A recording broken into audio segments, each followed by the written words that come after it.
Shalom. Shalom. This is GMS New Orleans. Once again, preaching on the highways and byways. Right? And we always do. We're going to give all praise, glory, gifts, and honors to Yahweh.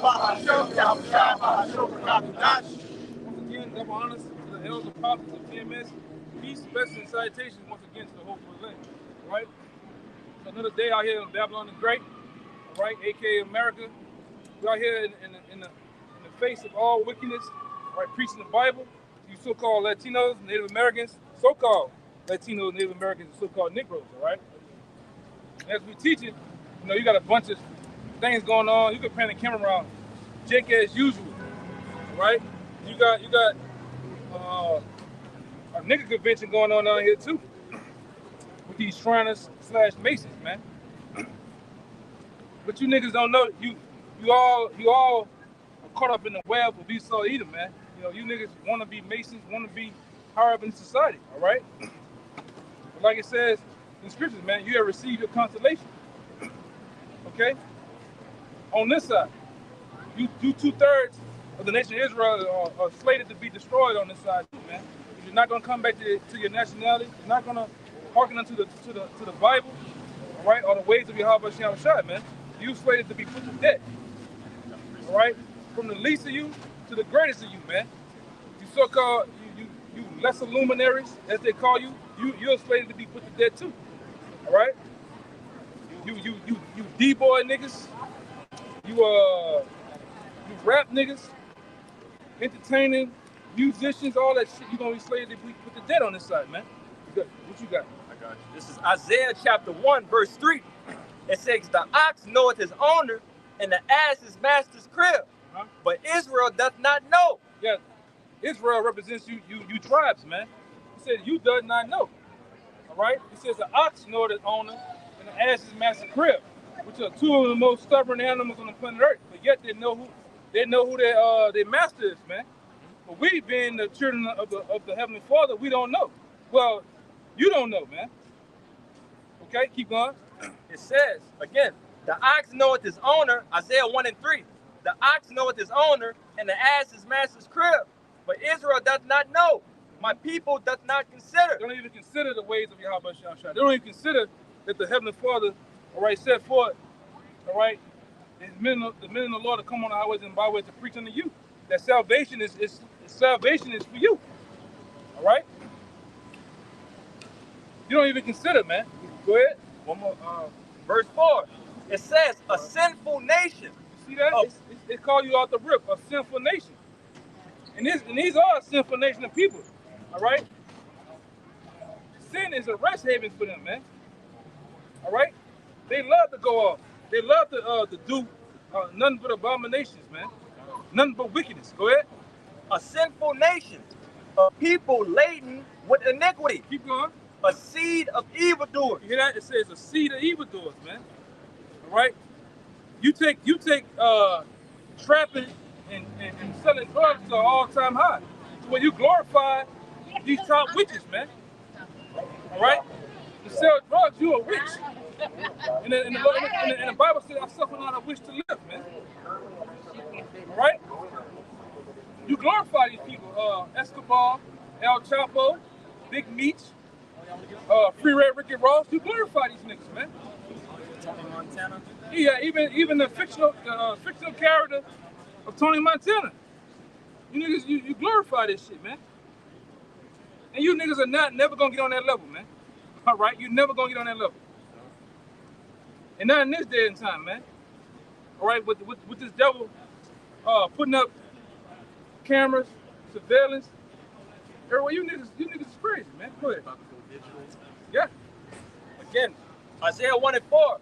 A sinful nation, a people laden with iniquity, a seed of evildoers, children that are corrupters. Children that are corrupters, man. You're corrupt. Go ahead. They have forsaken the Lord Yahweh. You see that? You have forsaken the Lord Yahweh, all right? Which is your power, which is your source, all right? You have made the so-called white man your power and source, man. Right? You have made, all right, the idols of Babylon your power and your source, all right? For various different reasons. Go ahead. They have provoked the Holy One of Israel unto anger they are going away backward. You see? He said that y'all are going away backwards, man. You have left the everlasting power to give power into idols, man. To give power into this beast system. All right, what you rely on so much, man. All right. Go ahead. Verse 5. Why should ye be stricken anymore? So the Lord said, why should I bust your ass anymore, man? Why should I put any more hell upon you? And it's gonna tell you why. Go ahead. Ye will revolt more and more. So the more the Most High put hell on you in your different captivities, the more you're gonna go off, man. So he's like, why should I even do it, man? That's why I said ultimately, man, if it wasn't for the elect, it wasn't for Yahushua, our people deserve that, man. Our people deserve to be put to death as a nation. But for the elect's sake, the Lord has not chosen to destroy our whole nation. Go ahead. Go ahead. It says, ye will revolt more and more. The whole head is sick. He said the whole head. And what's the head is where everything lies at, man. All right? The whole head is sick. We come out here week in and week out to tell you that the Lord don't look like this, man. All right? That we put horns on this devil to say this is a deceiver. That the Lord is a so-called black man. We tell you that the one that the word is called Jesus Christ, and God is so-called black men of color. You fan their hand. You buck up. Okay? Go ahead. It says the whole head is sick and the whole heart faint. But if I jump down to verse 9, it says, except the Lord Yahweh of hosts had left us unto us a very small remnant. And we're a representation of that very small remnant, right? And see, the Lord don't need a lot of you Israelites, man. That's why you look at the proportion of 2/3. That's 66.6% Israelites are going to be slated for debt, man. And 1/3 of the elect is going to be ultimately receive salvation. So the Lord don't need a lot of you to bring back the nation. Which a lot of you going to come back in the kingdom of heaven in the reincarnation, but you're going to die on this side, man. You're going to die on this side, man. Horrible deaths. Right? A lot of you going to taste them missiles. Yep. A lot of you going to get put to death through these different troops that's going to come over here. It's going to put you to death. Race wars, yeah. A lot of you going to get eaten alive by Jeremiah 15:15. Go ahead. Verse 9.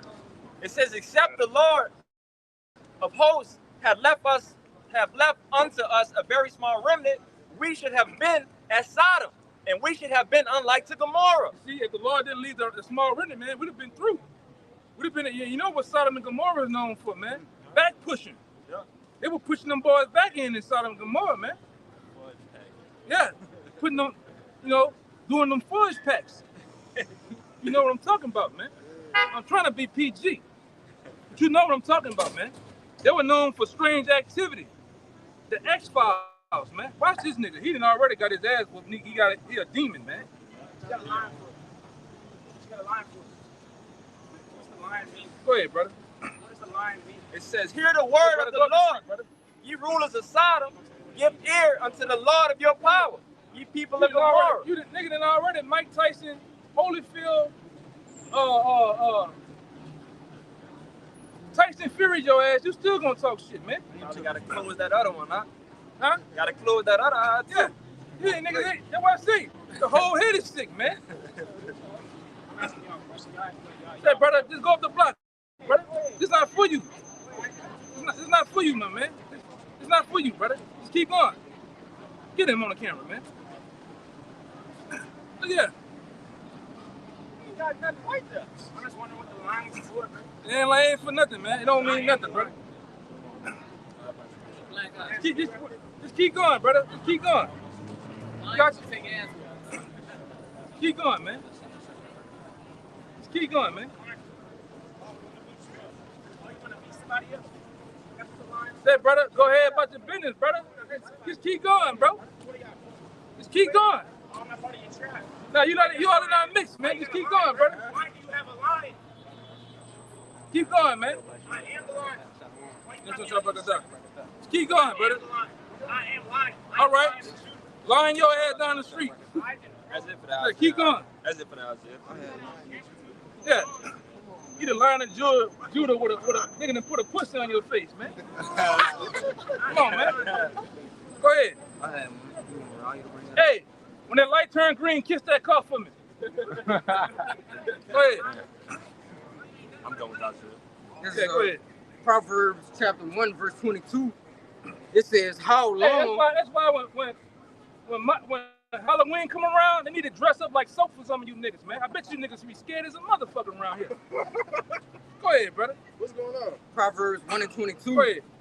How long, ye simple ones, will ye love simplicity? You like that nigga like that. Simple ass nigga, man. You could tell he a Jake, but he's simple as hell though, man. Out of all the things that come at you worrying about a picture of a goddamn lion. But what about the words on this sign?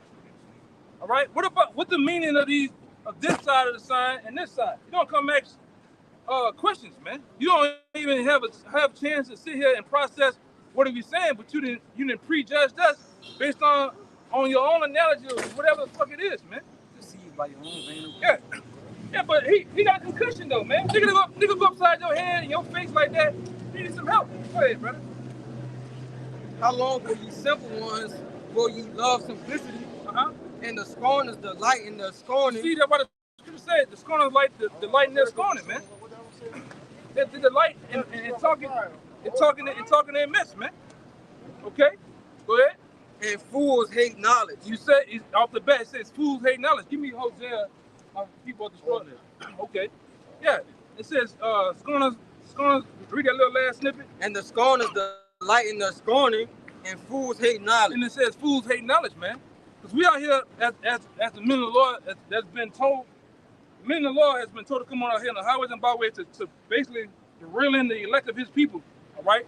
Slated for salvation, 2/3 going to be slated for death. All right? Because ultimately what's going to happen in society is a breakdown of the U.S. dollar. All right? The breakdown of society. Because you can see the stock market is about to crash, man. If you know it or not. 2 weeks ago, the stock market fell 1,000 points on the market, all right? Historic. It was a historic, one of the most historic times. We're slated for a recession. We're slated for race riots to happen in this country, man. But yet, a nigga learning about a goddamn picture of a lion, man. And you already see, he ain't gonna be able to stand in 2 seconds of martial law, man. All right? Where the chip sign at? All right? All right, this is what they're going to turn the greenback dollar, the fiat currency into, the RFID microchip, all right, which is written in Revelation the 13th chapter, the Vera chip.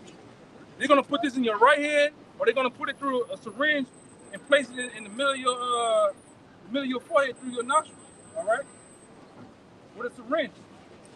All right, and this is going to be, when you want to go in the store to buy something, you're not going to better go in there with your credit card. You're not going to better go in there with your dollar. All right, $20, $100. You gotta go scan your hand. And this device is gonna have all your information on it. Who you is. All right, it's gonna track your whereabouts. It's gonna have all your med information on it, man. All right. Medical information. Everything. Ooh, shit. Everything. When did this take place? Your bank account is gonna be connected to how much money you got. It's gonna instantly take it off, man. But they're gonna make it sound convenient to you, like this is the new latest and greatest technology, man. All right, and they're gonna do this through this great reset. But if you take this chip, you're gonna die though, man. You're gonna be left over here when World War III breaks out. You can see that too. World War III is gonna kick off over there in the Middle East, right? You know, some in the range of that time when that happens, anybody that get that missile is gonna be slated for death over here, according to the Bible, not according to my own heart, not something I made up, but what's in the scriptures. All right? What we read? You had something, right? Yeah, go ahead. This is Hosea chapter 4, verse 6. My people are destroyed for a lack of knowledge. Because thou hast rejected knowledge, I will also reject thee. One more time, man. Hosea 4 and 6. My people are destroyed for a lack of knowledge. And it's possessive. It says, my people. Who's the people of the Lord? You so-called Negroes, Latinos, Native Americans, which are the Israelites, according to the Bible, the Lord's chosen people. Out of all the people on the planet Earth, the Lord has chosen them one nation unto himself. Even though he created all nations, Even though he created the nations of the planet Earth, he chose you Latinos, Native Americans, so-called Negroes, special to himself. That's why he says, my people are destroyed for what? For a lack of knowledge. Mm-hmm. Our people hate to research. They hate to look up information. They hate to go and backtrack information to see if it's true or not, man. Especially information according to the Bible. All right, shalom, Mama. You make your own synopsis. All right. All right. Go ahead. Because thou hast rejected knowledge, I will also reject thee. Yeah, so in the times, all right, of everything going down, the Lord's gonna reject you. Huh? All right. Yeah, I got it right here. Yeah, so in the time of the breakdown of JT and society, the Lord gonna reject a lot of you, man. A lot of you gonna be slated for debt. Give me that in what is it, Proverbs 1?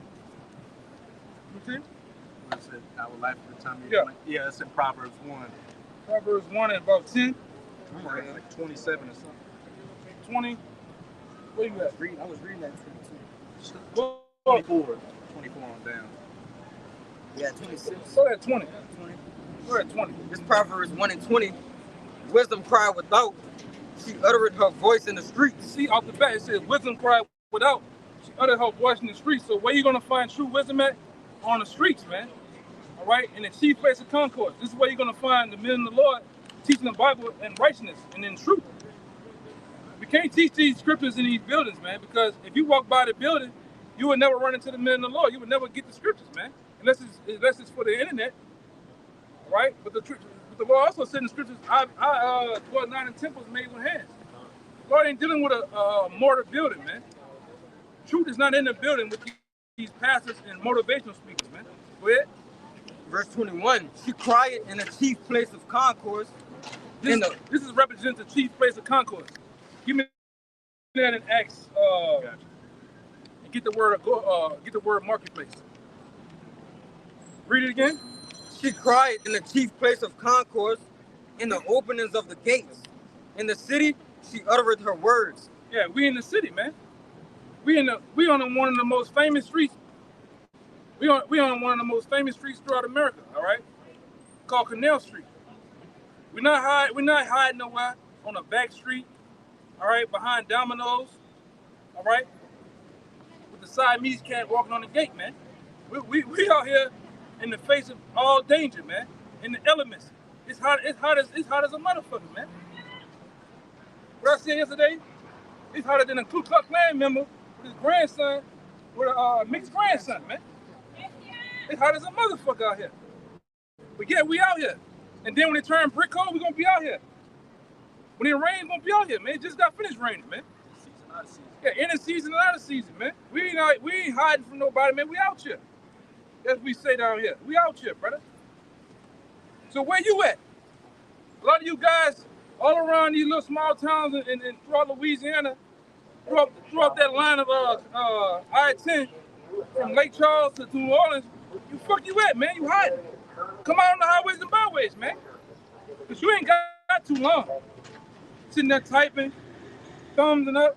You gotta get in action, man. Go ahead, brother. It says, in the openings of the gates, in the city, she uttered her words, saying, how long, ye simple ones, will ye love simplicity? Talking to you Israelites, man. How long you simple ones will you love simplicity, man?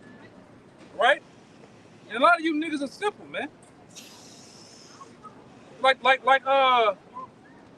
this knockout king nigga, man. This nigga with the eye, man. 2 eyes. Looks like he got hit by Afro Thunder with the final move. Right?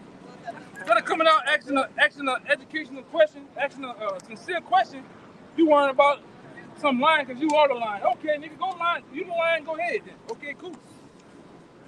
But never ask nothing of importance, man. Go ahead. And the scorners delight in the scorning, and fools hate knowledge. And we know that, man. That fools hate knowledge, man. All right, they hate the knowledge of Yahweh Shem Shah. They hate the knowledge of the prophets. All right, teaching. What? We got more. Verse 23. Turn you at my reproof. Behold, I will pour out my spirit unto you. I will make known my words unto you. Huh? Through who? The prophets, man. We the mouthpieces of the Lord, man. The Lord don't, like I said before, for years, you're never gonna. All these niggas be talking about the Lord talked to me. The Lord told me this. The Lord don't talk to man. We too much filth, man. We ain't right. The Lord don't talk to nobody. The Lord talk to you through men, through spiritual men. The Lord's never gonna open up a big circle in the sky with a big brown face. Hey, you. Oh, the Lord talking to me. The Lord don't talk to you like that, man. The Lord don't talk and deal with you like that, man. The Lord talk to you through the prophets, right? Give me that one in Hosea. I got something to back you up on I that. think it's 10, but the similitude. I got you. Yeah, go ahead, hold that for me. I Go had ahead. one to back up what you said. Yeah, go ahead. Yeah, Zechariah 7:7. It says, "Should you hear the words which the Lord had cried by the former prophets, when Jerusalem was inhabited and in prosperity, and the cities thereof round about her, when men inhabited the south and the plain." But it says, "Should you not hear the words which the Lord had cried by the former prophets?" Yeah, so the Lord talked to you through the prophets, man. And what do the prophets cry out to you? The prophecies, man. All right? Ins and outs of the scriptures. Because when you go to church, you can't ask them pastors nothing. They don't know nothing, man. The Lord called them dogs that can't bark, meaning they can't warn you, man. Right. They're not out here giving you warning of the upcoming danger that's getting ready to come to the world, man. Not just to America, but to the world. Okay? Go ahead, brother. This verse 24, Proverbs 1:24 says, "Because I have called and you refused, I have stretched out my hand and no man regarded. But ye have set at naught all my counsel, and with none of my reproof.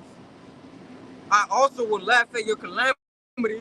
I will mock when your fear cometh." Yeah, so when all hell breaks loose, when society as we know it crumbles down to nothing, the Lord's gonna laugh at a lot of you niggas, man. Like this guy here, he got socked in the goddamn eye, man. The Lord gonna laugh at a nigga like that, man. When he getting butchered, all right? When he getting when them Starving. yeah, he's starving. And them edible arrangement boys get him. All right? Different black guy. Yeah, he gonna give you a different black eye, man. Go ahead. Verse 27, it says, "When your fear cometh as desolation, and your destruction cometh as a whirlwind, Yep. when distress and anguish cometh upon you." You see when distress and anguish, because distress and anguish coming, man. When society collapses, there's no food, there's no resources, there's no 911. There's gonna be distress and anguish going on in this country, man. Every man for themselves. You women, you're gonna just die by the wayside. You weak men, all right? You simps, you're gonna fall by the wayside, man. It says, "Then shall they call upon me, but I will not answer. They shall seek me early, but they shall not find me." Yeah, you're gonna seek the Lord early and they ain't gonna be able to find him, man. All right? It's gonna be too late. And a lot of you is already too late, man. You just a dead man walking, a dead woman walking, man. Just waiting to die, waiting to get put to death. Because the Lord gonna, like Apostle Tahar always say, the Lord gonna kill millions on top of millions of you Israelites, man. You gonna die, man. A lot of you guys playing around with this word, the Lord gonna kill you, man. In the worst way. When it get a place of repentance open unto you, you fan the hand. You bullshitted, man. You thought it was something to play with. Like I always talk about, you got them guys that try to put the word of the Lord in their back pocket just for mad day. A backup plan. Like that dude we call Bart Simpson. He look just like a black Bart Simpson, man. Can I come in at the last minute? Why would you ask a question like that, man? No question is stupid, but that was like, it takes the cake, man. He smiled when he heard there's some that are gonna come in at the last second. He like mouthed, "Oh, some are gonna come in at the last second." Yeah, that's he like even died. It's like playing Russian roulette with the Lord. I wouldn't want to do that, man.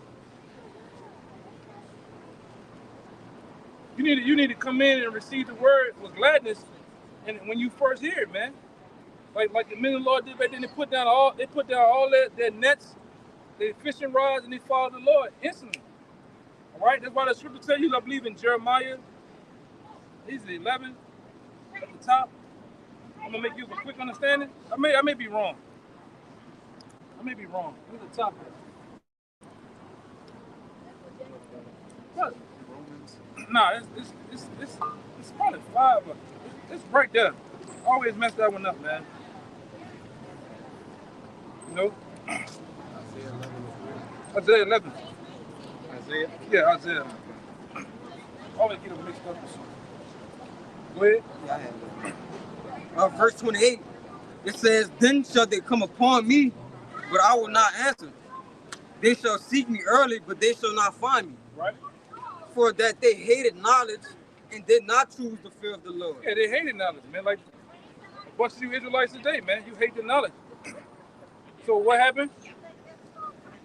It says, for that they hated knowledge and did not choose the fear of the Lord. Do not choose the fear of the Lord. All right, to do what we're doing is showing fear. It's showing a place of reverence and submission unto the Heavenly Father and His Son, man. All right? It's a work of faith too, man. You know? It says, verse 30, they would none of my counsel, they despised all my reproof. You see? Keep going. Therefore shall they eat of the fruit of their own way and be filled with their own devices. For the turning away of the simple shall slay them. Yeah. And the prosperity of fools shall destroy them. Well, give me the one, knock the ones that I told you to do. This is Hosea 12 and 10. I have also spoken by the prophets, and I have multiplied visions and used similitudes by the ministry of the prophets. Right. Yeah, because we the mouthpiece, man. We the ones, all right, however you see us and however we preach, all right, it's really the Lord talking, man. You know, and we know we got two jello brains out here. You copper tops and drones, you get all mushy when you hear a man of the Lord talk with in a rough manner, man. With authority and with boldness. And you hear sometimes use so-called curse words, you get all moist in the brain, man. Right? But that's the Lord talking though, man. There's no such thing as curse words in the Bible. All right? There's no such thing as curse words in the Bible, right? What's the word fuck? It just means fornication under the consent of the king, man. What's a ass? Jackass. It's in the Bible. The Lord called the woman a bitch in the Bible, man. Right? And see, a lot of you niggas are nothing but hypocrites, man. You listen to Chief Keef, Lil NBA Young Boy, all these niggas, they cuss all day. On your favorite song, you got nothing to say. Come on. You know? Go ahead. This is Isaiah chapter 11, verse 2. And the spirit of Yahweh shall rest upon him, the spirit of wisdom and understanding, the spirit of counsel and might, the spirit of knowledge and of the fear of Yahweh, and shall make him of quick understanding. Yeah, so the ones that's coming in now, the Lord's gonna make them of quick understanding, man. That's why you gotta be quick to get this. You can't sit here and just prolonging this thing, man. Dragging your ass in this truth, man. You don't have that long, man. You gotta get this word cemented in your head, galvanized in your head, man. Right? And not just the scriptures too. You gotta live this thing, man. You gotta get to the point where you live in this truth, on camera and off camera. Because a lot of guys, it seems super duper Israelites on camera, but then when they go home, you living like a goddamn nigga, man. Your diet is like a nigga, your thoughts is like a nigga. All right? You doing nigga shit, man. Okay? Go ahead, And shall make him of quick understanding in the fear of Yahweh. And he shall not judge after the sight of his eyes, neither reprove after the hearing of his ears. You had one, right? This is the book of Jeremiah, chapter 7, verse 16. It says, therefore, pray not for this people, neither lift up a cry, nor prayer for them. Read it again. There, it's like Jeremiah 7 and 16. It says, therefore, pray not thou for this people. Off the gate, the Lord telling you, these 2/3 out here, these niggas that when something happened to them, you know, oh my God, what happened to the devil? Lord said, don't pray to me for them niggas, man. I will not hear you. So when a guy get blasted, look at this. When a guy get blasted by the police, ain't killed. You see him, huh? Damn it, Bobby. Damn it, Bobby. Yeah. So when a guy get blasted, all right, he get jacked up by the police, by another 2/3 niggas. We don't cry over them niggas, man. We really celebrate. You know? Celebrate over them niggas, man. But the Lord ain't hearing that. Right? It should be more camps on these streets. Or you so-called Latino, Native Americans, and so-called Negroes, man. You should be a camp on every corner, preaching to the Lord, man. But it's not. Because you all about pledges and bullshit, man. Go ahead, Again, Jeremiah 7 and 16. It says, therefore, pray not thou for this people, neither lift up, cry, nor prayer for them. Yeah. Neither make intercession to me, for I will not hear thee. Off the gate, the Lord said, I ain't gonna even hear you, man. Don't even pray to me for the wicked. Yeah, the 2/3 are wicked, man. Oh, my cousin had a bad accident. He rolled over in the car 9 times. Hey, that's on him. That's judgment. That's good for him, man. If I can back you up real quick, y'all. Like I said, if 2/3 of our people are still considered as the wicked, same as Esau, Edom, they're following the same boat of the enemy of Yahweh Bashim Shai. So it's deserving of you, man. If you're not doing this thing, if you're not up here doing this work, if you everything contrary of Yahweh Bashim Shai, consider yourself an enemy. Yeah. And kill yourself, Yeah, if you're not doing the work or striving to do the work in fullness and sincerity, you the wicked, man. Go on, I got something. Yeah, go ahead. Now this is 2 Ezra 1 and 27. Ye have not, as it was, forsaken me, but your own selves, said the Lord. So basically, hey, the Lord didn't forsake us. We forsook the Lord, man. You see? And in turn, we forsook ourselves because that's where, our powerhouse. That's how, that's the socket. You see? That's where we get the, our power from, man. We forsook the Lord and in turn forsook ourselves, man. You got it. Now he turned his back on us for a moment, man. And now he's returned unto us, man. Through Yahweh shot. Look at that, man. Oh.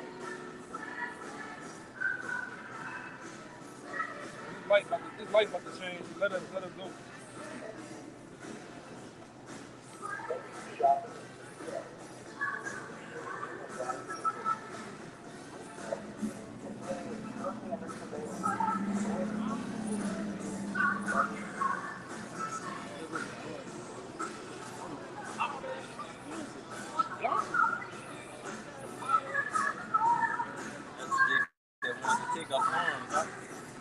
He gone, bro. Jake was complaining about the music. He said he couldn't even hear himself think. Gone, man. Yeah, he gone. You know how on Boondocks, when the niggas got demons on and they make their head that big and their eyes be. Yeah. That's how he looking me fast, man. You can see them demons tap dancing on his ass. This bullshit. Why would you do that to a new truck, man? Watch this like a window.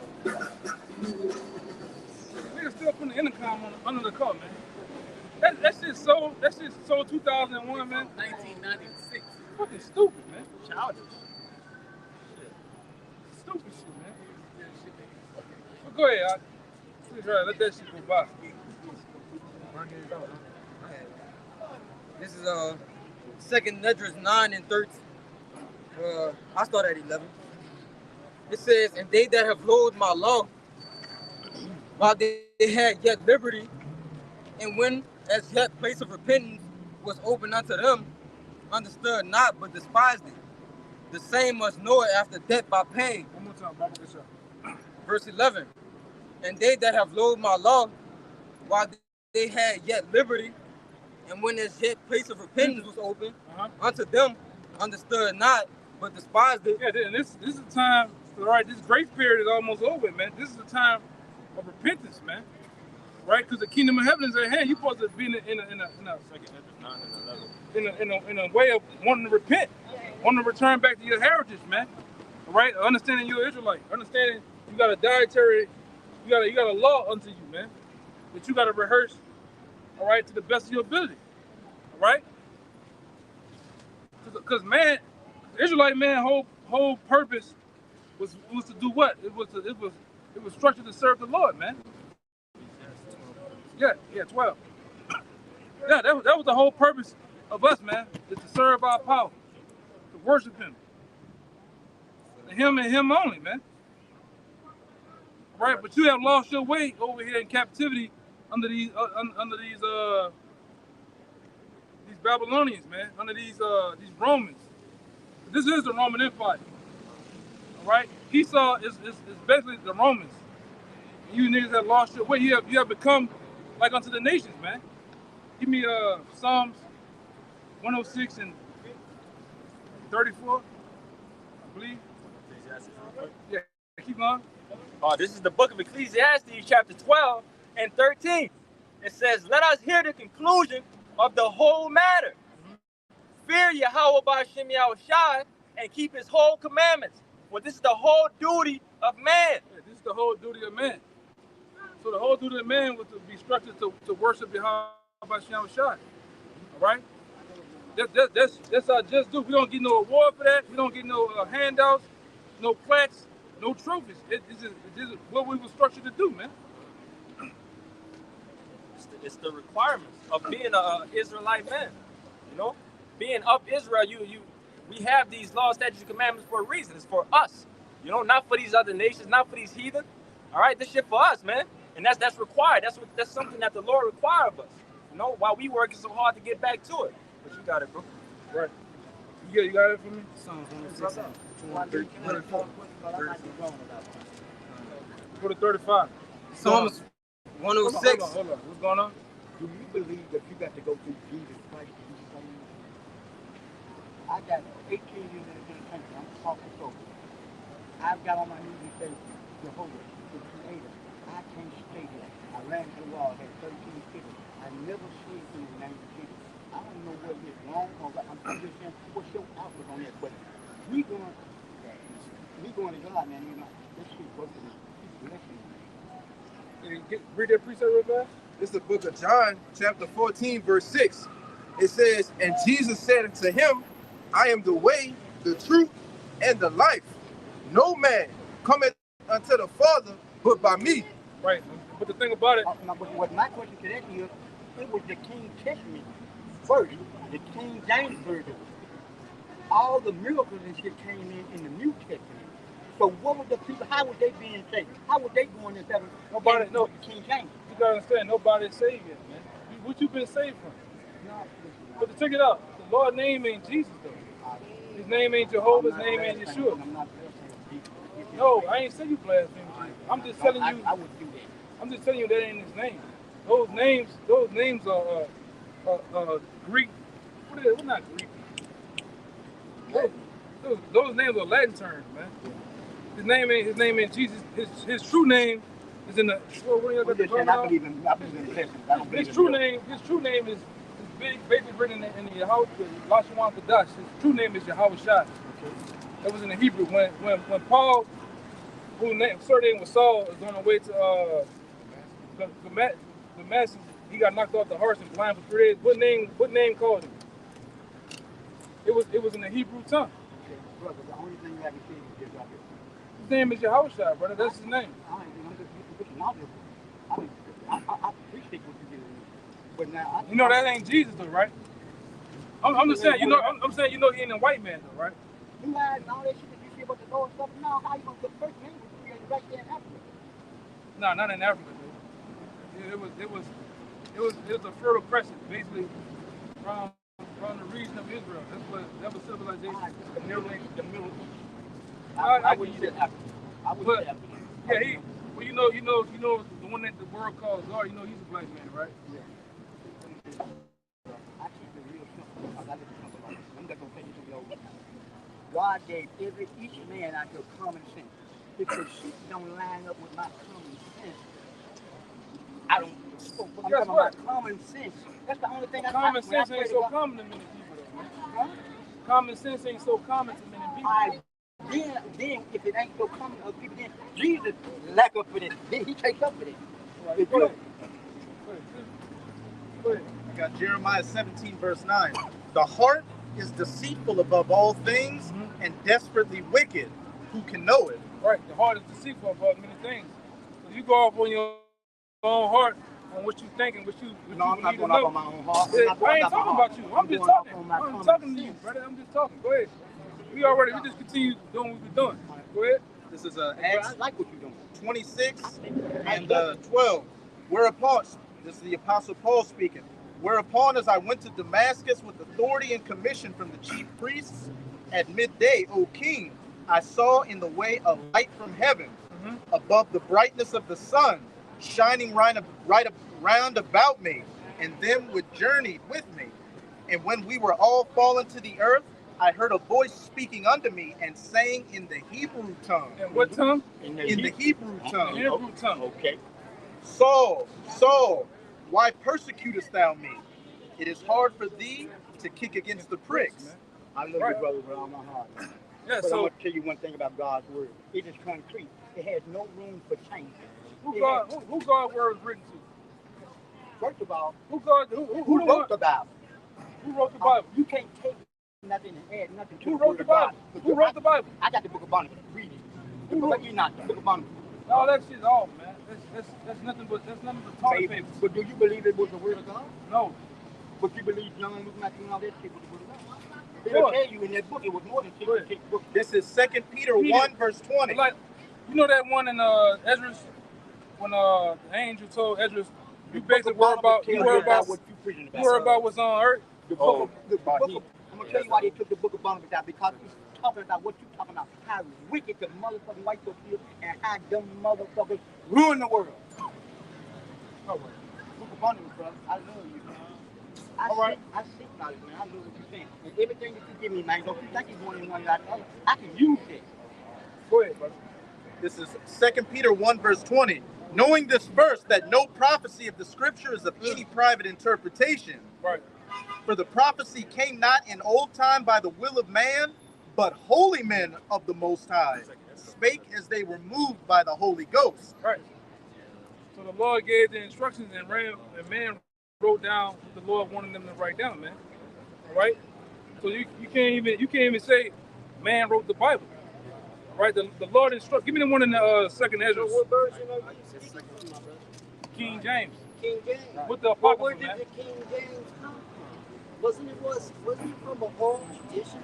A who? An oral tradition that we had to keep hidden from those who write it down and steal it. He probably was saying the King James version was written by the white people. It wasn't written by the white man. King James was a so-called black man.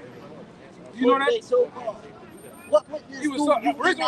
Listen. The reason why I say so-called because you don't even know the nationality, man. What? Man, you don't know what you're talking about, brother. What are you talking about? Bitch, you don't know what you're talking about, man. What was King James' nationality? I don't know. I was not there. Good. That's the greatest question. That's the greatest answer you can ever say. You don't know.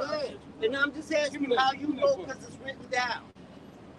In that book right now. Come on with it, brother. I'm listening. I want to fill my cup too. I don't think your cup can get filled because you're an old bottle, brother. Oh, I'm an old bottle. You can't get it, man. I can already see you. You can't get it. I can already see you can't get it, man. You can see that. I can see that. You can't get it, man. This ain't for you, brother. It ain't for me. This ain't for you, man. You wasting your time. You wasting your time. Your time listening wasting my trying to ask questions. You ain't asking questions. You coming up here with a thought like you teaching me. You ain't teaching me nothing, man. You don't know I'm nothing. not trying to teach you anything. I'm asking questions. You ain't asking no questions, man. Continue doing what we doing, bro.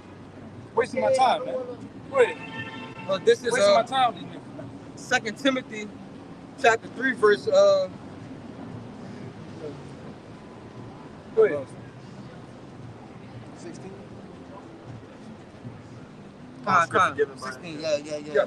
2 Timothy chapter 3, verse 16. It says, all scripture is given by inspiration of the Most High and is profitable for doctrine, for reproof, for correction, for instruction in righteousness. Yeah, one more time, man.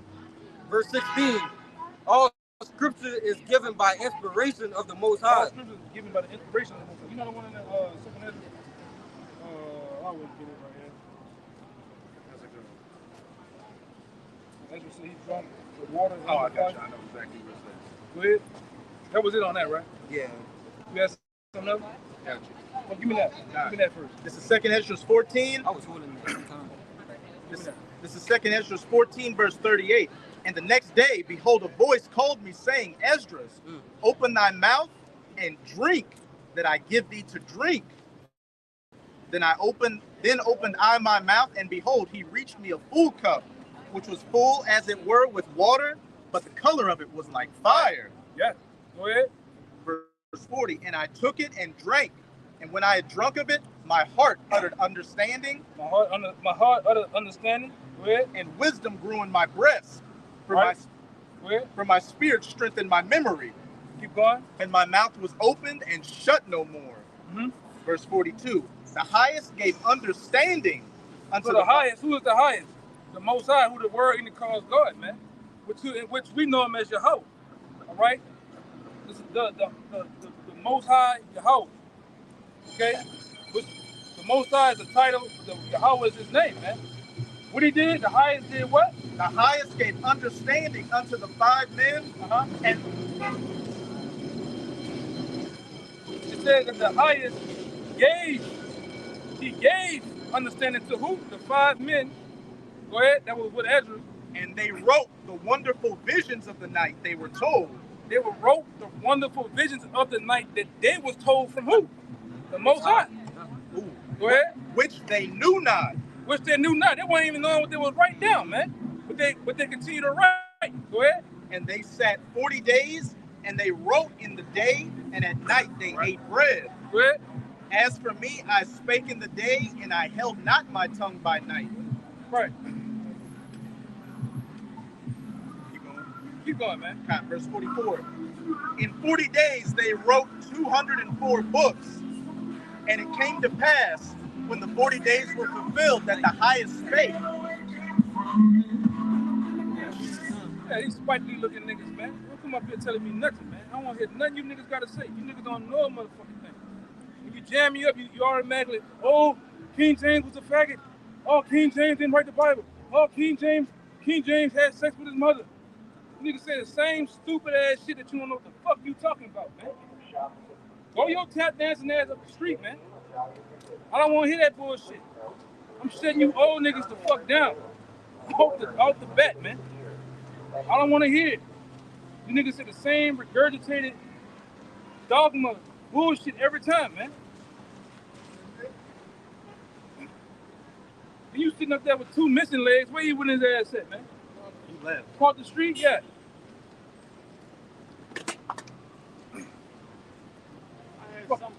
Oh, half and half. Nigga ain't nothing but an Arnold Palmer in that motherfucking wheelchair. Half and half lemonade, half tea. Get your ass up the street, man. I ain't nothing you old niggas talking about, man. You niggas have failed us as men. Miserably, man. You niggas nothing but dope fiends, crackheads, and drug dealers, man.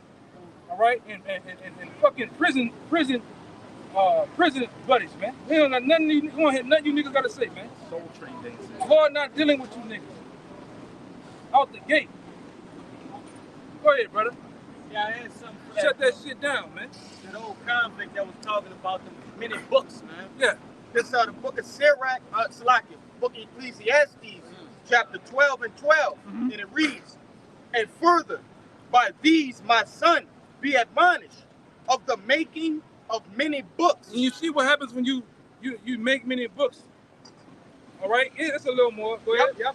It reads, of the making many books there is no end, and much study is weariness of the flesh. Yeah, much study is weariness of the flesh. So you studying all these bullshit ass books, man. The book of Enoch, the book of Jasper, all right? The Dead Sea Scrolls, all that old dumb ass shit. You're not gonna learn a goddamn thing, man. You're wasting your time. All right? You're wasting your time with that shit, man. Those are not the real books, all right? Find that shit off Amazon. I'm deep, nigga. I got the book. You know, thinking you deep, man. I'm gonna teach these niggas, man. They don't know shit. They don't want no shit. Yeah. You can't teach me. I'm older than you. The Lord ain't dealing with that bullshit, man. The Lord, on this time, the Lord took young men and have built them up, all right, to be on the level, man. Give me that one and always. Let me get it. No, I'm gonna get it. Bring out whatever y'all got. I'm gonna get this other one.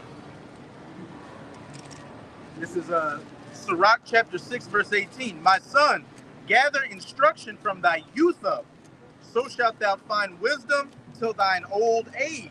Yeah, you supposed to get wisdom from your youth up, man.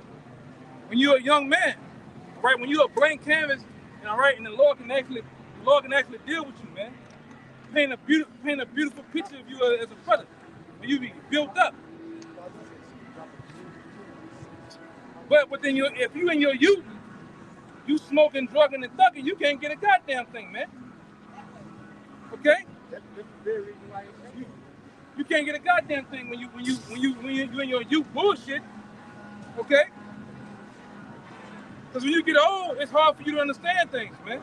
Go ahead, you got something? It's Joel 32 verse 9. I was holding that because it's Joel 32 verse 9. Great men are not always wise, neither do the aged understand judgment. One more time, brother.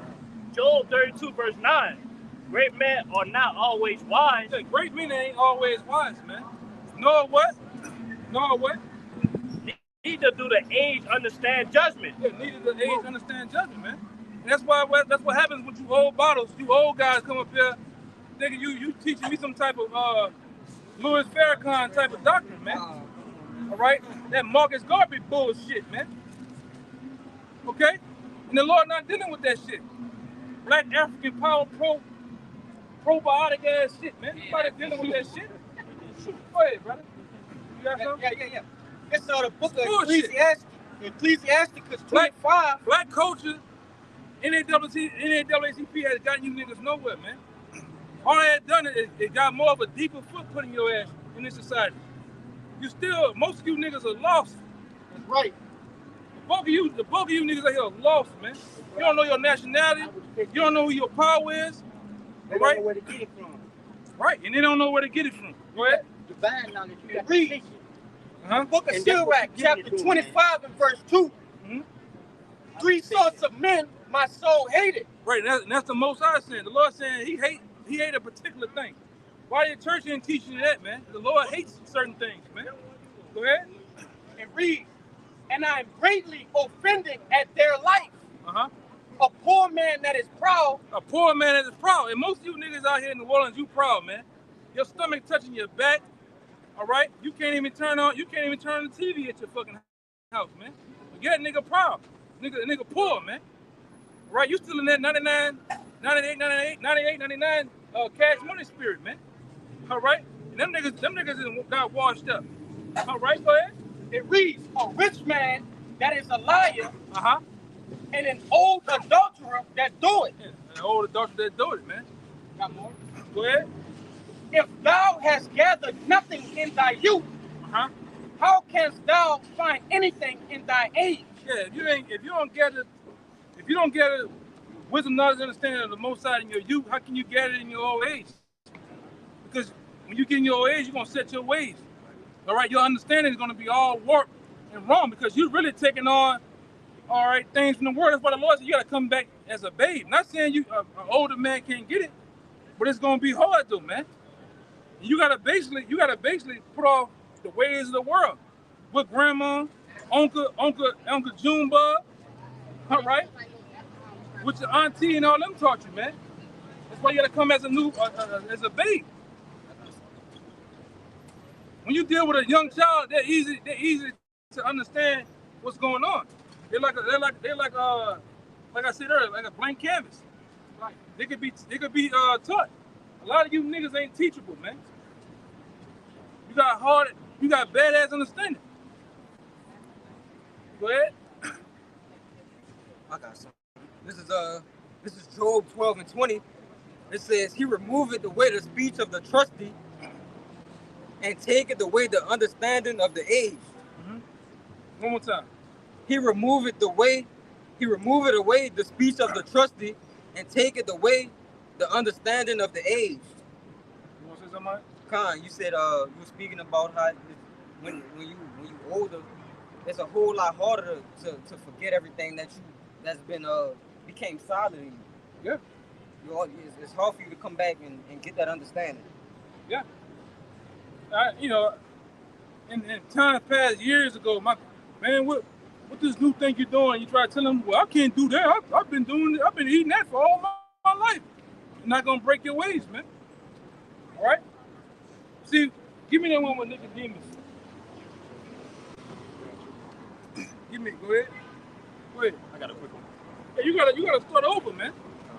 Because what you gotta understand when you find out the truth, whether it's by the apostles, the different bishops, or men in the Lord, it's in your city and your highways and byways, you gotta start all the way over, man. Everything you thought you knew in the world, you gotta take it as you've been lied to, man. All this shit from the Christianity churches, the Baptist church, all right, your grandmother, your father, they taught you lies, man, because they've been lied to. So now that you got a true teacher, and give me that, that's gonna come to me. It's like my little children. No, the one of the dudes says, damn. Except I be taught. Man. Go ahead. This is our Proverbs 12:15, and this is gonna walk into what you were trying to get. Proverbs 12:15. It says, "The way of a fool is right in his own eyes." You see? Go ahead. But he that hearken unto counsel is wise. Yeah, he that hearken unto counsel is wise. You so-called Negro, Latino, Native American, you don't want to hearken into sound counsel. You come up here with your own wayward doctrine, thinking what you know from the world, man, or what you studied. In the scriptures, you got to do like as the Bereans did, man. They studied to see if the things were so, man. And search the scriptures daily. I'm not asking you to believe what I say, everything I say. Go home and study what I tell you. Go home and look it up, man. And you go study to see if it's true or not, then come back and holler at me. Don't take nothing, don't trust nothing I'm saying up here. All right? You gotta study to show thyself approved. All right? Go ahead, Doc. That was it on that. It was just a quick one. Yeah, go give me that. This is Acts chapter 8, verse 30. And Philip ran thither to him and heard him read the prophet Isaiah and said, Understandest thou what thou readest?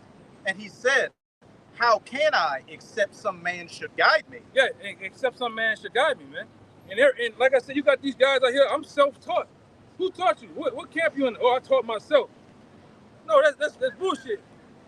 And then every man in the Lord has to have a man to teach you, man. A righteous man to teach you the scriptures, to teach you the way, to teach you order, to instill in you the ways of the Heavenly Father, man, and how things go. Because you don't know, man.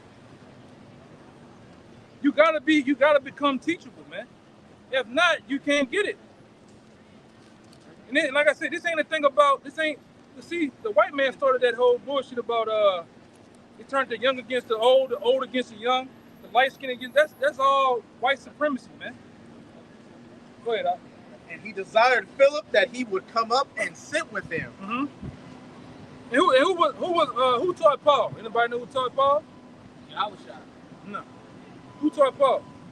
Who? I know you know something. Huh? No. Who taught Paul? Apostle Paul. Apostle Paul was probably one of the deepest men. Who taught him? He had a teacher. Tell me, bro. I don't know. You want to get it for him? Million. I get it.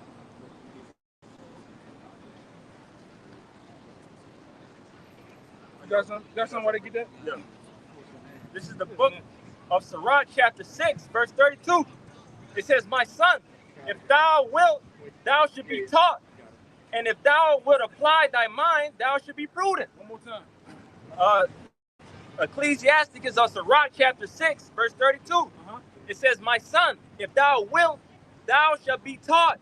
If you will, you have the will to learn, you should be taught. Go ahead. And if thou wilt apply thy mind, thou shalt be prudent. But if you apply your mind, a lot of you so-called Negroes don't want to apply your mind. Right? All you want microwave, you want every microwave and give to you. Just pop up, think you can just get knowledge in your head. You gotta study, man. You gotta come out and apply yourself. You can't come up with the mindset that you got it already, man. That's been the problem lately. A lot of guys, you go watch the different apostles. You watch the brothers from Dallas. You watch the brothers from San Diego, LA.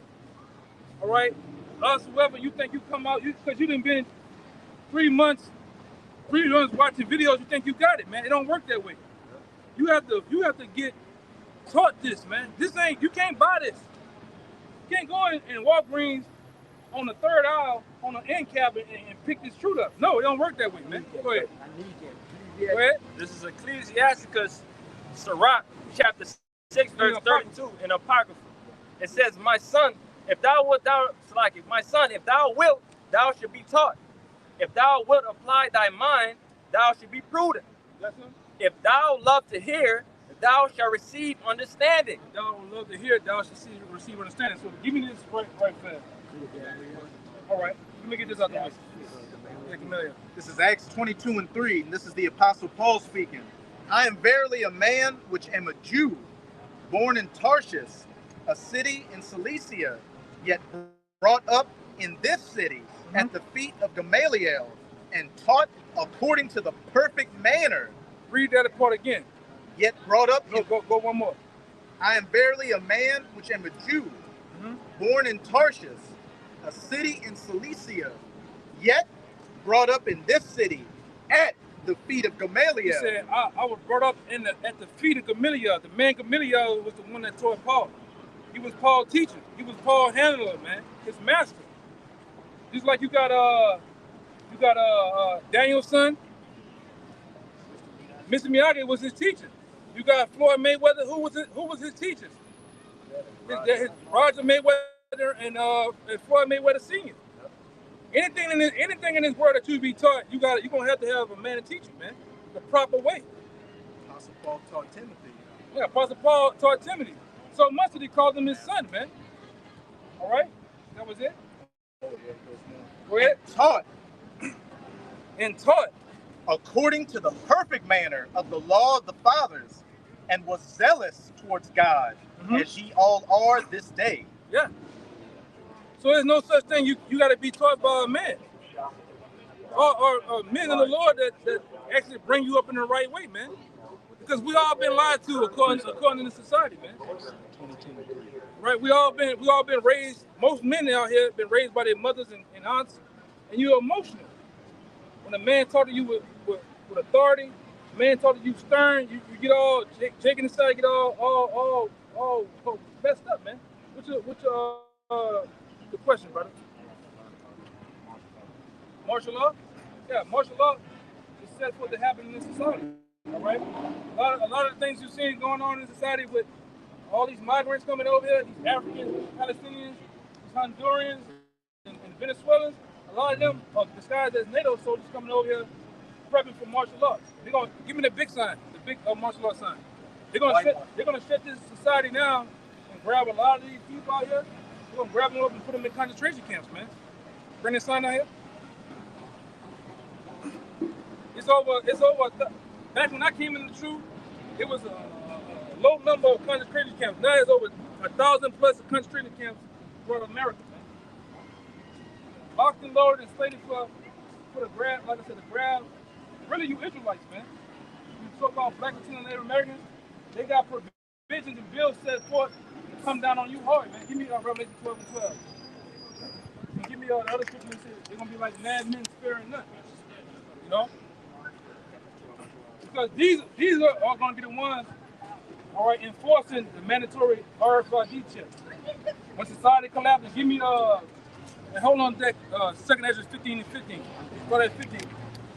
All right? This is going to happen when the dollar crashes. You can see that the dollar is weak, right?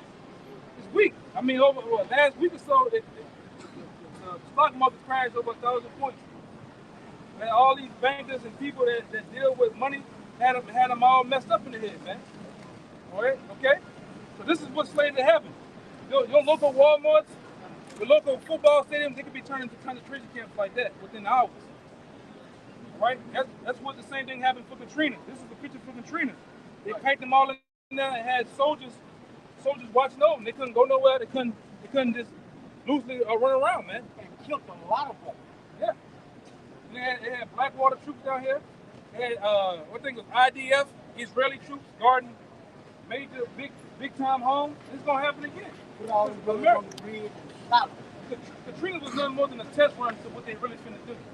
Give me them scriptures. Revelation Let them roll. 12, verse 12. Therefore rejoice, ye heavens, and ye that dwell in them. Woe to the inhabitants of the earth and of the sea. For the devil is come down unto you, having great wrath. See, the devil right there is talking about the so-called white man. All right, he's finna come down upon you Israelites.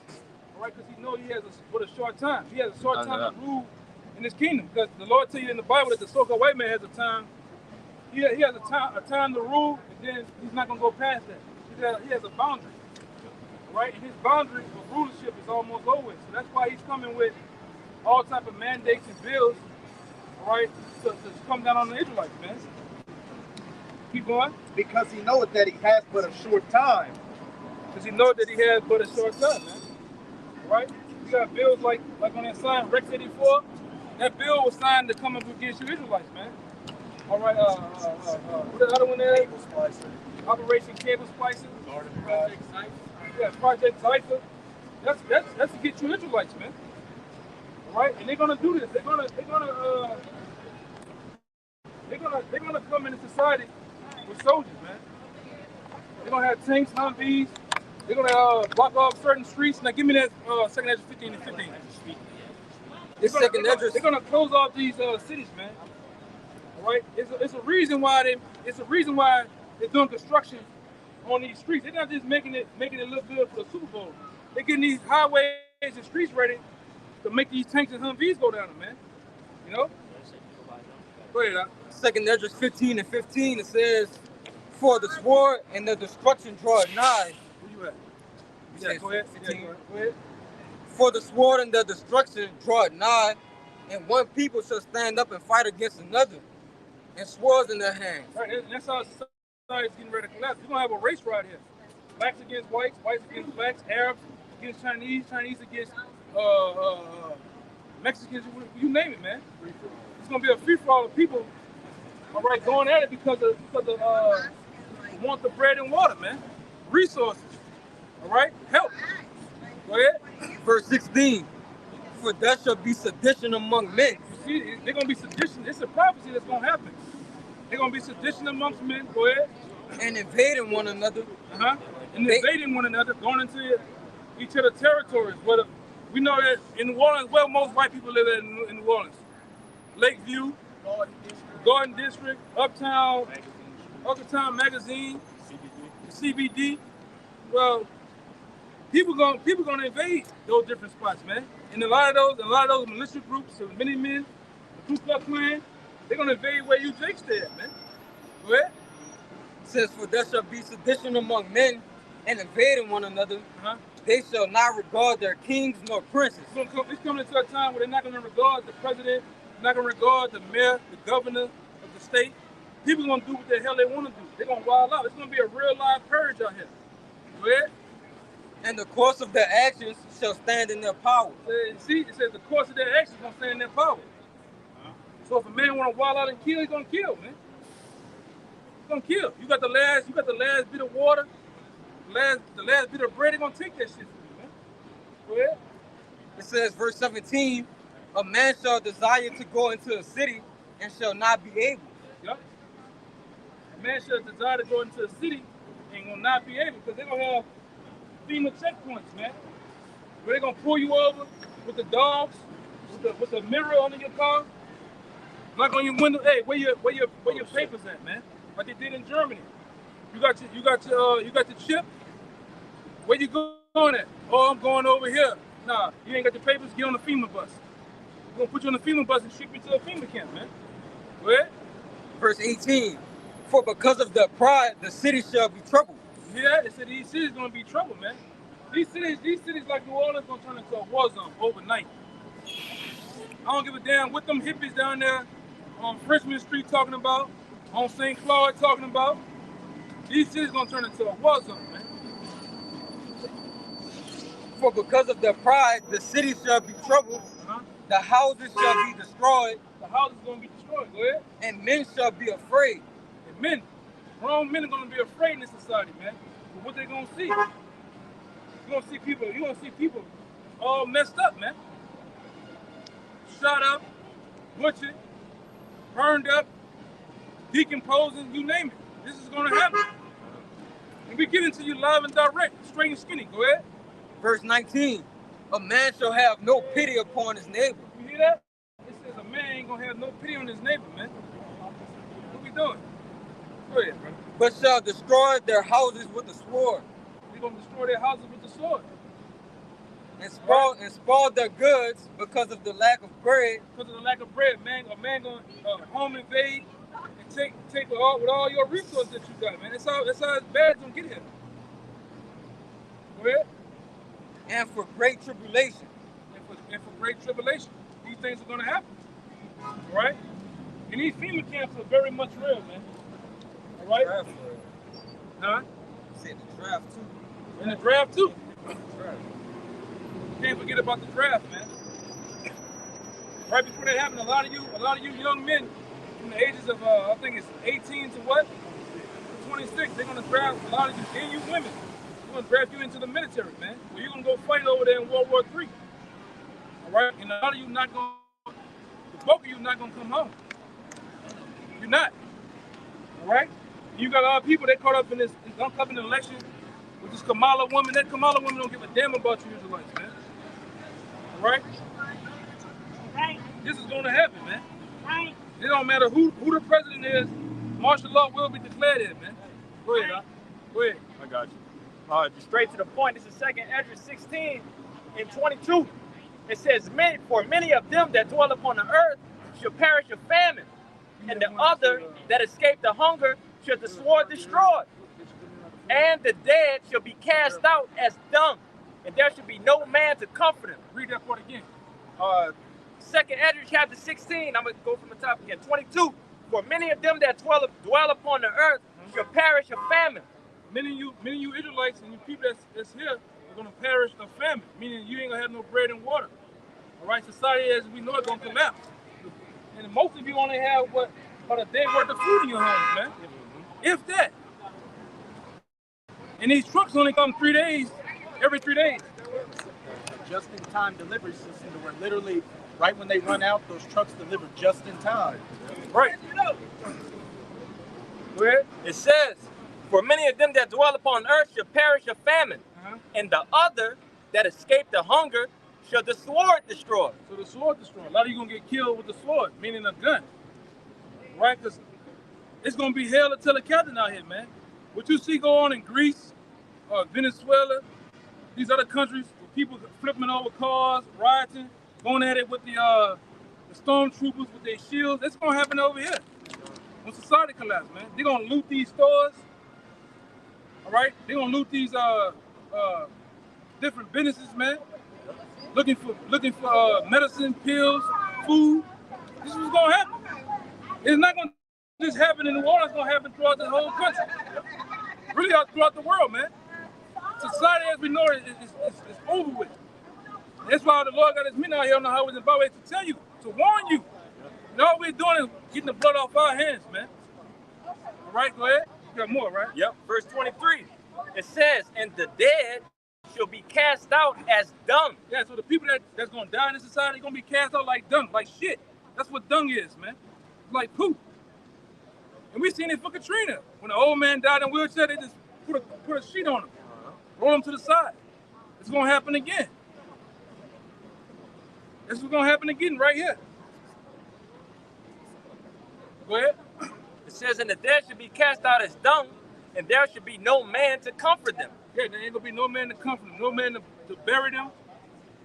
All right, there ain't gonna be no funeral or nothing, man. This is gonna be doggy dog out here. All right, you're gonna have these troops, these NATO troops that's over here. They already planted here. They already spread themselves throughout America. They already here.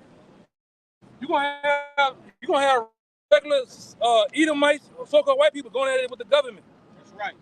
You're gonna have gangs out here going at it with the government, going at it with regular everyday people, man. That's how wild it's gonna get. You watch a movie like The Road. Y'all ever seen The Road? You gotta go watch The Road, man. The Forever Purge, the first purge. They tell you the elite bankers, all right, which is the heads of the Illuminati. They show you black magic, meaning they give you a glimpse of what their plans are before they do it. It's on you to react on it or not, man. Okay, go ahead. Yeah, you was talking about, all of where the Edomites are predominantly at over there on Lakeside and so on and so forth. What you got to realize is that most of those people, those Edomites that's living over there, they most likely ex-military and so on and so forth. And those military people that was in the neighborhoods, they already have that acceptance of the mind of what's going to happen. So they know that they have their whole neighborhood to be protected with weapons and so on and so forth to keep you niggas from out of that thing, man. Man, these Edomites, I got an Edomite that I know, this motherfucker buys 20 and 30 guns a month. Yes. You think he just doing that shit just to be doing it? No. That's so when all hell breaks loose, neighbors, friends, he can supply his people with, man. Governor neighborhood. Same thing happened for Katrina. For the time of Katrina in Algiers, I'm talking about old Algiers. When they had the ferry boat that used to be right on Canal Street, they had a whole race ride over there. They said the white man go look at I'm getting goosebumps thinking about that shit, man. Go look at it's a Katrina documentary. That motherfucker said they would shoot anything browner than a brown paper bag. And they said, what you did with all the bodies? One Edomite said he killed 34 black men. Well, we just put the bodies in a pile and cover them up, man.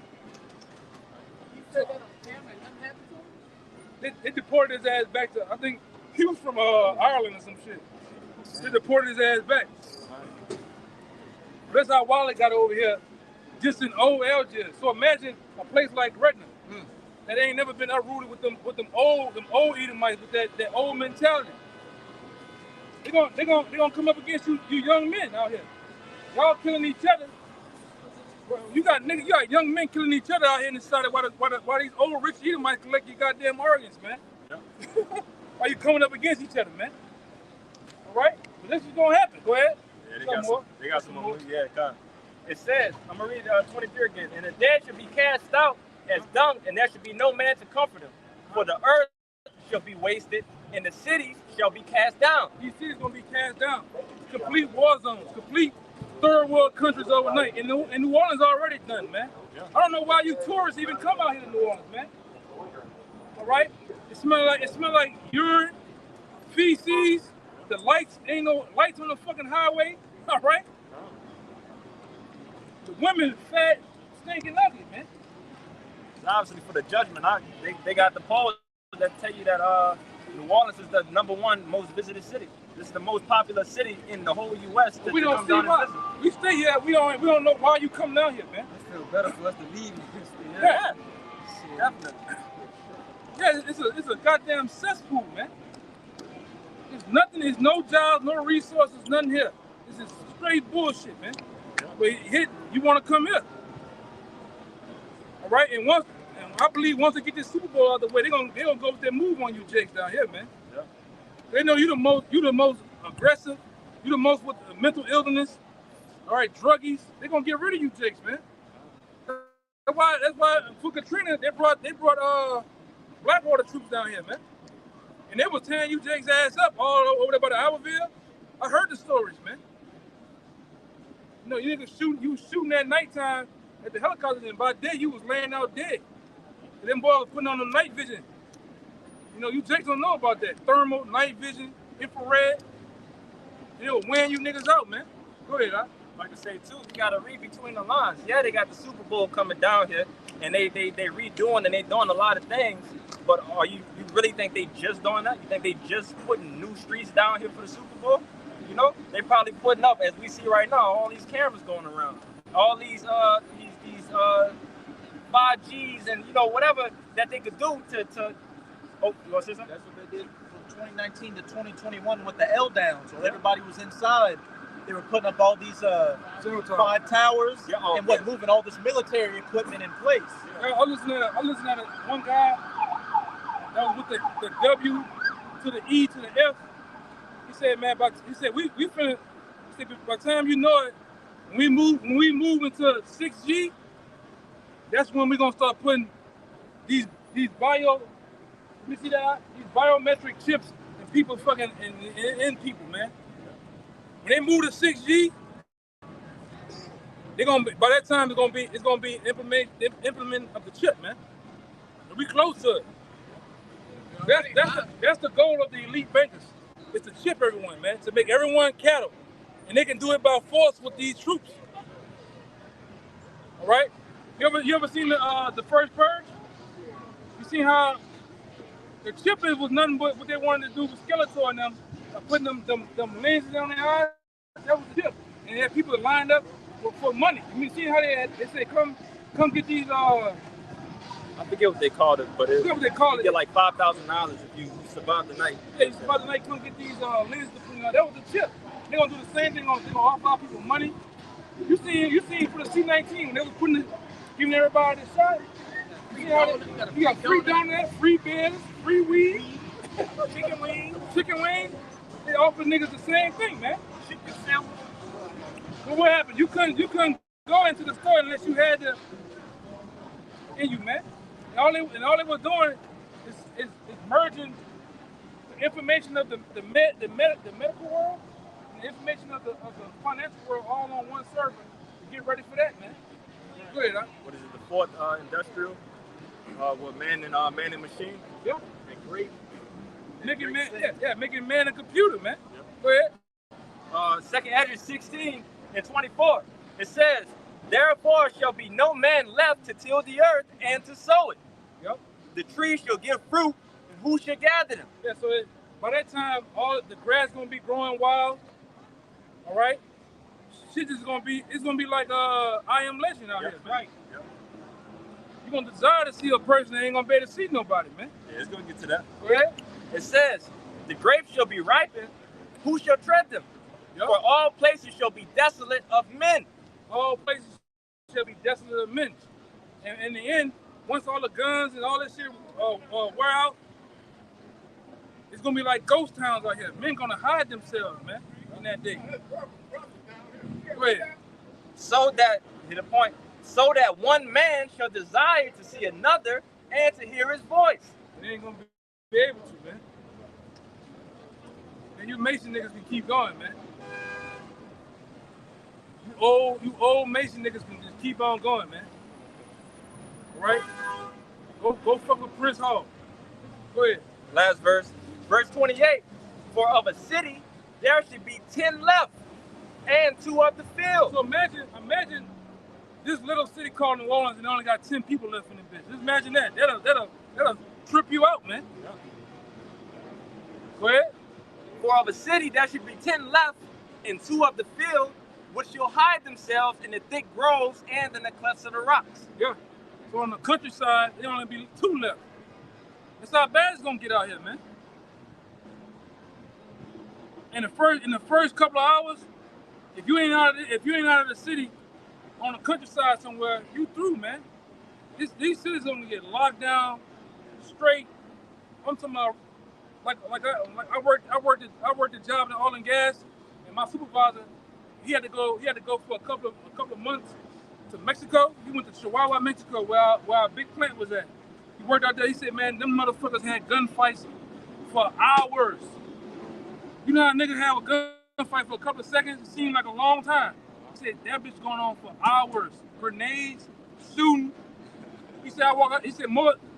Some days I walk out the side door. I can't open the door because there's a body laying right there. Pushing, you know, it's how bad. That's how it's gonna get over here. For the first couple of weeks or something, it's gonna get bad, man.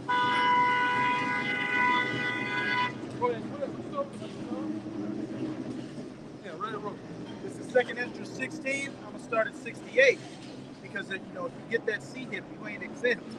For behold, the burning wrath of a great multitude is kindled over you, and they shall take away certain of you, and feed you being idle with things offered unto idols. Yeah. The C hip. Yeah, C hip, the chip, man. Because what's things offered unto idols? Lemons, oranges, water. They get a, you ever seen that in the church? They get an idol's food and shit. By the apples. Yeah. So things offered unto idols. Go ahead. And they that consent unto them shall be had in derision and in reproach. Yeah. And trodden underfoot. Yeah, you're gonna get trodden underfoot in these last days, man. I'm talking about rolled over. Especially you men that don't know what's going on. I'd rather be in the know. I'd rather be in the close proximity of the men of the Lord, so I understand what's going on, man. All right, because when this thing really go down, all right, most of this, all right, door-to-door searches. We're gonna put a lot of you on FEMA trains, man. That's gonna be equipped with gas chambers and shit. All right, and these troops not gonna be playing with you. You know how the black woman, I ain't going no motherfucking way. Green her head like a bowling ball, man. They're not gonna play with you, man. A lot of these Venezuelan, they got Venezuelan prisoners over here now. Why the government all of a sudden open the border so wide open to where any and everything coming over here? A lot of them are the troops. Wow. So what country emptied their prisons out and brought them to America? Venezuela, Yeah. Haiti. All right, and they over here to do work, man. So the M13 dude? Yeah, MS-13. I seen another video where a dude walked up to a guy from this guy was from some fucking South Africa somewhere. That boy showed his UN card. Yeah. The government pay me, pay this nigga money, man. That boy said just like every last one of them. I'm waiting for to get that call, basically that green light. For what are they talking about? They're gonna just. I'm telling you, man. They're gonna be more and more attacks over here in Babylon, man. More and more T-tax. Go ahead. I just seen something on I believe it was redacted. You had a Venezuelan prisoner who was about to kill like a family. But you had a man who he knew what was going on and he wrestled the weapon from him. He had a long rifle. And he was gonna kill them people at like a barbecue or whatever. And when they arrested him, they asked him, "Why did you do this?" He said, "They told me to do this." That's what he said, right? When I came, one of the conditions of me coming over here was to do stuff like this. To do shit like this. What's that redacted of? It might have been on redacted, but I seen the clip you talking about. You know? Watch this real fast. I didn't even think about this shit, man.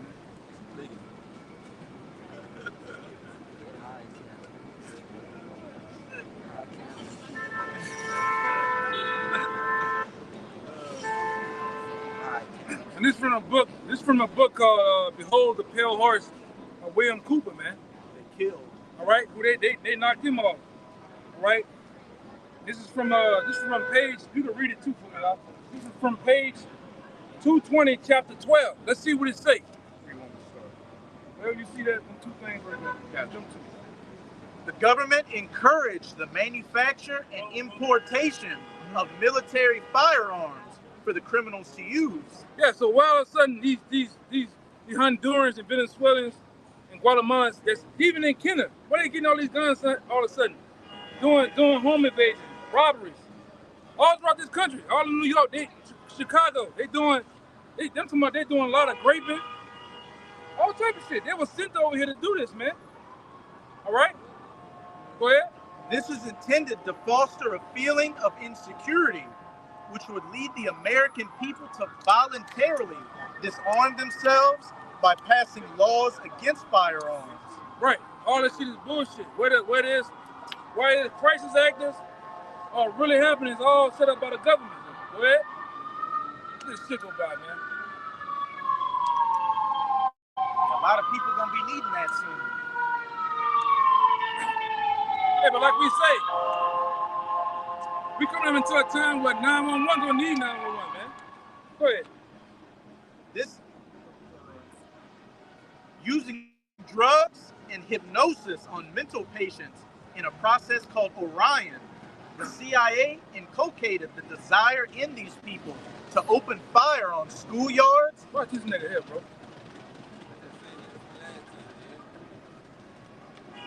As we reading, I seen the demon just possess this nigga, man. Yeah. Go ahead, man. Hypnosis on mental patients in a process called Orion. The CIA inculcated the desire in these people to open fire on schoolyards and thus inflame the anti-gun lobby. This plan is well underway and so far is working perfectly. The middle class is begging the government to do away with the Second Amendment. Due to the wave of crime sweeping the nation, the media will convince the American people that a state of anarchy exists within the major cities. They are now building their case almost nightly on TV and daily in the newspapers. When public opinion has been won to this idea, they intend to state that a theist group armed with a nuclear weapon has entered the United States and that they plan to detonate this device in one of our cities. And if I could say, probably about a couple of weeks ago, you had a bunch of sheriffs and border patrol people say, we caught some people coming across the border with materials to make a dirty bomb. This is now being set up by the crisis in the Middle East. The government will then suspend the Constitution and declare martial law. See?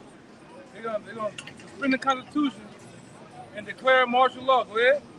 Throw it on.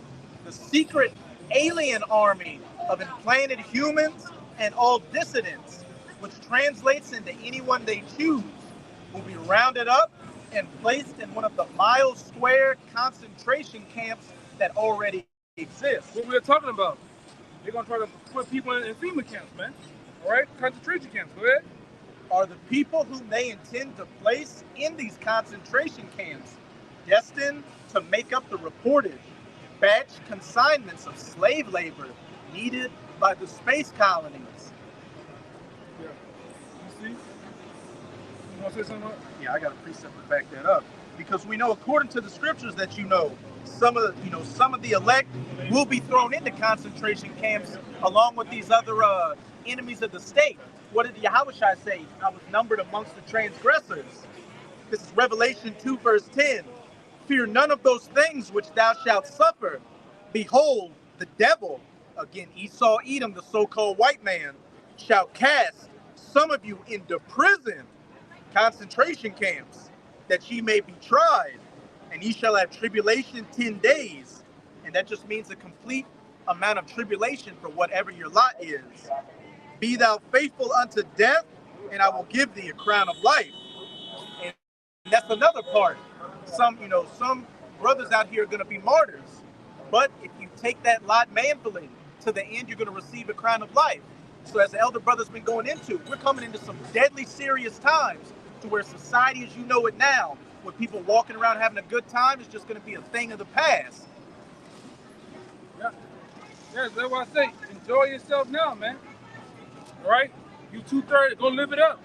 For you men that's out here serious and want to come back to the nationality, you need to bite down, man, and get serious, man.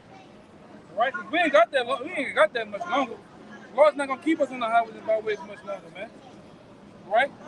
Go ahead. Everybody, let's go. Come on. You got authorities in the UK saying that, look, we're even going to arrest Americans in America that are spreading, false information online. So if they're talking about that, this fame of the word is quickly coming to where we're no longer going to be on the highways and byways, and these videos that you're watching on YouTube or any other internet platform are going to be completely scrubbed. Yeah. And they're already doing it now, man. They're scrubbing the internet of our videos, information, right? Because they want to keep you asleep, man. Right? It's a billion-dollar industry. It's a billion-dollar industry to keep so-called Negroes sleeping docile, man. All right, that's why they give you Melvin the Stallion to shake his fucking ass, man. They give you Cardi B, Young Boy, Sexy Red in them. They give you drama like them niggas down there in Jacksonville with the Fulio and shit. They give you that bullshit to keep you entertained, locked into the bullshit, man. Back when we were coming up, BET was at its height. MTV was at its height. Nigga ran home. That bus stop, you bring that damn RTA bus, them doors open up, nigga ran home to BET, man. All right, 106 and Park. And that shit dumbed us down, man. Hip hop as a whole dumbed us down. These niggas ain't nothing more than act. Give me that hip hop sign. These niggas ain't nothing more than actors, man. That's luminaries. Right? Yeah. These niggas here are bought and paid for. All right? The devil got a receipt for all these niggas on this sign, man. White, black, whatever they is, man. They are called lesser luminaries. According to the Illuminati, they're called lesser luminaries. They are number tools in society that used against you to keep you asleep. That's why the industry of gossip has become so much of a billion-dollar industry. They got gossip sites with gossip media to keep you in tune to the bullshit. Drake and Kendrick Lamar. That bullshit. Had people in the chokehold for weeks. Yeah. But I got something for you real quick. Drake eats tuna fish on bread. You niggas, oh wow, oh my god. Never thought about that. Niggas stupid, man. This bullshit. Go ahead. This is Psalms 83 and 2. It says, "For lo, thine enemies make a tumult, and they that hate thee have lifted up the head." Yeah, they that hate thee, all right? You have enemies. You so-called blacks, Latinos, and Americans, you have an enemy, man. Enemies. I'm talking with the so-called white man. The so-called white man hates your ass, man. He ultimately wants to kill you.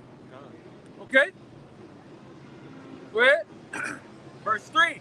"They have taken crafty counsel against thy people, and consulted against thy hidden ones. Go ahead. They have said, Come and let us cut them off from being a nation, They come and let us cut them off from being a nation. Go ahead. that the name of Israel may be no more in remembrance. Yep. For they have consulted together with one consent." They have consulted together with one consent, man. All these Bilderberg meetings, all right? Tea Party meetings, all right? Trilateral Commission, you name it, man. You Israelites are number one on the side to come up against, man. To dumb down, to kill, man. That's why I said when the C-19 happened, they said, oh, it was older white men and women that get it. Then all of a sudden, blacks, Latinos, and Native Americans get it, man. Yeah. Okay. Everything is set forth to come up against you. They hate your ass, man. That's why they poison your food. They give you GMO, spliced genes food. All right? They give you tainted water. All right? What else? Had the liquor, put drugs in your community. They put guns and they put bullshit beasts, man. Go ahead. It says, "For they have consulted together with one consent. They are confederate against thee." They are confederate against thee, man. Go ahead. Now it's time for the list of the nations that are confederate against you so-called blacks, Latinos, and Native Americans. Starting off, it says, verse 6, "The tabernacles of Edom." Right, the tabernacles of Edom. Edom is the so-called white man, all right? That's his nation, Edomites. The tabernacles of Edom out the gate, that's your number one enemy on the planet Earth. And everybody and everything has an enemy, man. Yeah. All right, you got prey, the predator, you got apex predators, man. All right? When a goddamn gazelle is out there lapping the water in the pond, that nigga, he doing this. Why he so twitchy and looking around, man? Something out for him. Something out for him. He know that there's an enemy. Oh, you got the black man? Let me get it. I know I got it on his phone. I gotta get it. Go ahead, brother. Keep reading. Let me find this on. Against Psalms 83 and 6. Starting off with the tabernacles of Edom, the so-called white man. Next, and the Ishmaelites. All right, that's them Arabs. You know them brothers, them brothers owners that at the gas station. Ishmael, yeah. Ishmael. Yeah, the Arabs that you see running around here, some of them Jakes, possibly, but the bulk of them are Ishmaelites, man, and they hate you. That's why about a year or two ago we were fucking around with the ones that brothers right here, and brothers went in, we went in there getting something to eat. Like, hey man, you know the blacks in America, Israelites. What do you say? Yeah, we've been knowing that. We've been knowing y'all with the Israelites, man. Everybody on planet Earth knows who we are but us. All right? That's the curse. I didn't deal with Persians, Persians and shit. Elam. They know who we are, man. The world knows who we are but us. And then we come out and tell you who you are, and Jake buck up, man. Go ahead. They don't want here. They'd rather be a nigga than be a prince of the power of the Lord. Like, come on, man. But again, after the Ishmaelites, the so-called Arabs, it's Moab. The so-called the Chinese. All right? The Hagareans, which is another insult, if I'm not mistaken, for Ishmael again, correct? Yeah, but it's just the insult for them. Gabal and Ammon and Amalek, the Philistines with the inhabitants of Tyre. Yeah, all of them came together to take us down, man. All right? All of them came together, confederate with one consent to take us down as a nation, man. So these devils, these Edomites had help. All right? Like we tell you, the Africans came up and took us down. The Arabs built the slave ships, man. And the so-called Jewish, the gutter rats, they financed every goddamn thing. Okay? Prior to being in Africa, which the blacks in America are not from Africa, man. All right? Our homeland is the land of Israel. Okay? We were bought, we ran into there in 70 AD from the Romans and stayed there for 1,000 to 1,500 years, man. From 1,000 to 1,500 years. We had our own agriculture, our own schools, own everything separate from the Africans, man. The true Africans, the Hamites. All right, the blacks in America are not African, man. And I got books for days to prove it. And the so-called white man knows it too, man. I got a chart too with the slave trade, the receipts. Different, All right. Shows you the name of the ship, the name of the owners, and the race of them. Yeah, we are Semitic, man. We're not Hamitic. All right? Them damn Africans, them tall, Manuk blow, black as fucking midnight Africans don't like you niggas, man. Okay? They look down upon you. They call you Kata. Kata means wordless black American or some shit in Africa. I dealt with one before. I said, man, why the fuck you call her Kata? Oh, no, brother, no. I said, you call her Kata, man. How you know that? You know what I'm saying? I know what you call, the Africans call us that, man. Kata. Go ahead. This is Galatians chapter 4:26. It says, but Jerusalem, which is above is free, which is the mother of us all. Yeah, so the motherland, the true motherland is where? In Jerusalem, in Israel, man. That's where the blacks in America, the blacks, Latinos, and the Native Americans, their homeland is Israel, man, not Africa. All right? Only thing we done in Africa was settle there, migrated there for a period of time. Somebody got their, you might well get it. Zonovan? Hey, give me the Zonovan. I got it right here.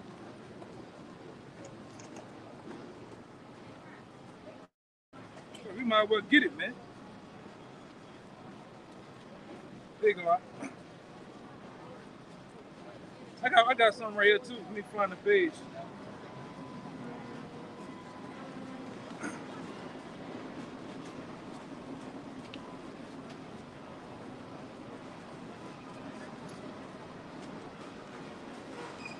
It's right here somewhere.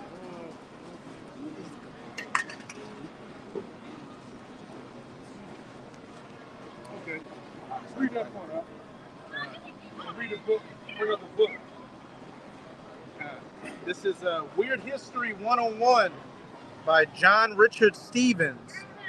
This is a book y'all brothers can write down, man. This is a book called Weird History 101 by John who? By John Richard Stevens. By John Richard Stevens on page 153. 153 at the bottom. Let's see what it says. It's in the chapter Prisoner on a Slave Ship to America. Once the Europeans began shipping slaves, the Africans began... Let this shit go. You gotta speak a little louder, dude.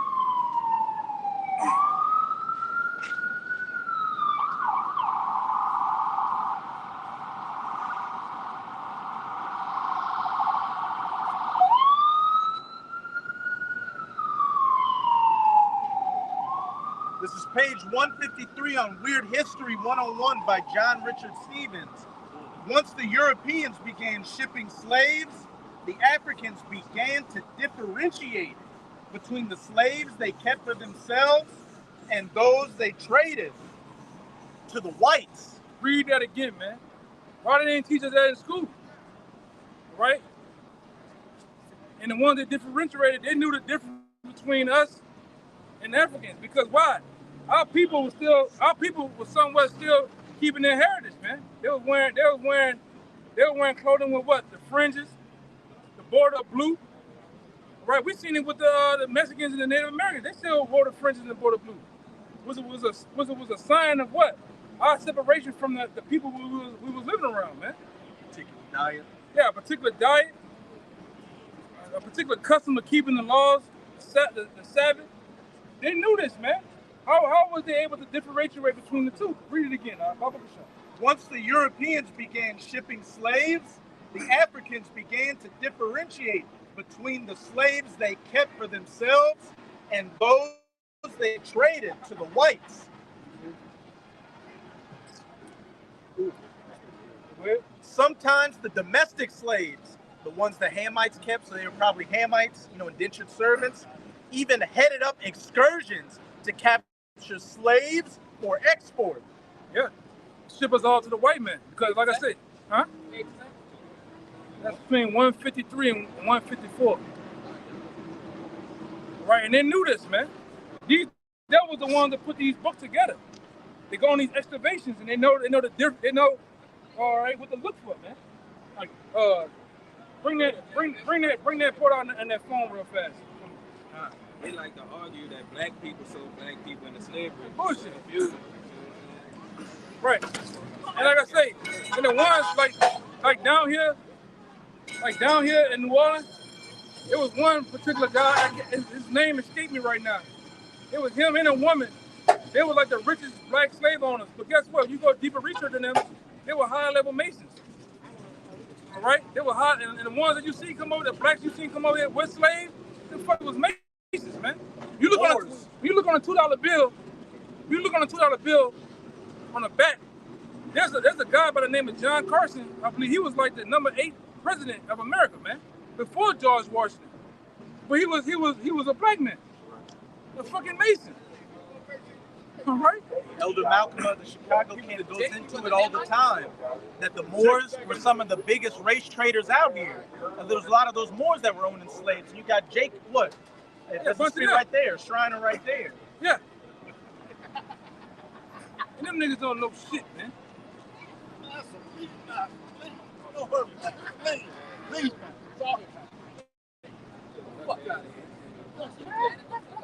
He's in his right spirit because he's going into slavery. If somebody would have beat the fuck out of one of them, we'd be wrong, right? Yeah, grow your hairline. With them fucking John Travolta sideburns. Oh, I said I can't wait to fuck you Edomites up, man, in that day, man. I promise you. My blood balls for your motherfucking asses, man. That's why we're gonna put your red asses in fucking slavery too, man. All you white ass motherfuckers, man. How about that? And they so through that they gotta rely on Donald Trump to save America, which he's just a puppet too. Yeah. And Donald Trump ain't gonna save a fucking America either, man. And Kamara Indian ass either. She just needs to go get back on her knees and say, Dumb ass America, man. That's why this place going down, man. Yeah, bring that up, man. That's why I said I can't wait till that day, man. Can't wait till that day, man. This is the book from Babylon to Timbuktu. It says, in the year 65 BC, the Roman armies under General Pompey captured Jerusalem. In 70 AD, General Vespasian and his son Titus put an end to the Jewish state with great slaughter. During the period of the military governors of Palestine, many outrages and atrocities were committed against the residue of the people. During the period from Pompey to Julius, it has been estimated that over 1 million Jews fled into Africa. Said that it was a time in 70 AD that over 1 million Jews fled into Africa. So why, if we was African, why wouldn't we already there in Africa? Why would we have to flee into Africa? Because we're not from Africa, man. The blacks in America are from the land of Israel, man. Right, which was known as the land of Canaan. Okay?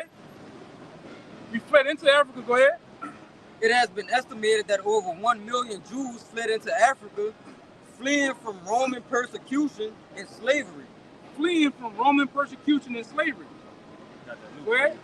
The slave markets were full of black Jewish slaves. The slave markets were filled with black Jewish slaves, man. And that was the real Jews, not those gutter rats. They try to throw you off with that shit. Right, but this was history. Right now, I believe in Luke 21 and 20 down to 22. All right, Yahweh Shah prophesied of it, I think, 40 years in advance, man. Go ahead. Go ahead. This is the book of St. Luke, chapter 21 and 20.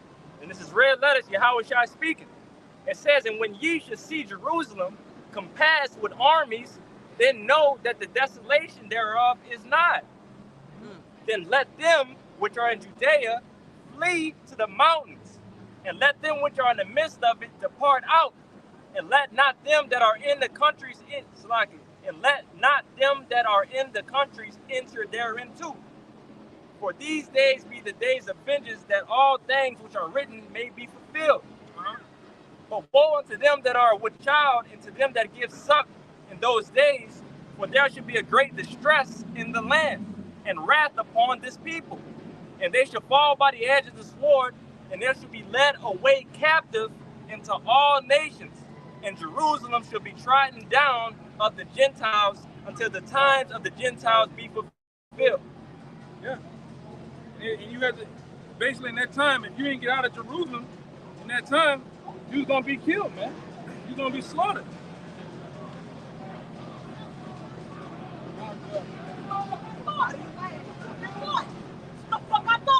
That's a racing one. The fuck I thought.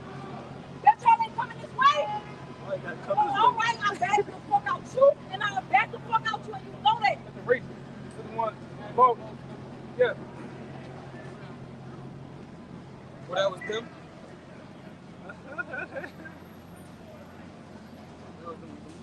That's what he said. Look like he's fighting. I'm a Mississippi boy right here. She said, come down here. Why you gotta come down here? Go the other way. Boy, put a dyke on his dumb ass, man. Dyke about to scrap. Yeah, that's all about that. That's the two Edomites that were Yeah, we got into it with them. Everybody won't come against us, but nobody will tell them nothing. You should have hit him with the glizzy, man. Go for it. Like I said, if they doing it, they're not gonna make it. They ain't gonna make it here tonight. They ain't gonna make it to the night with that shit. Somebody gonna swallow their ass up like old boys from earlier. I was just about to say that. The lion. The lion.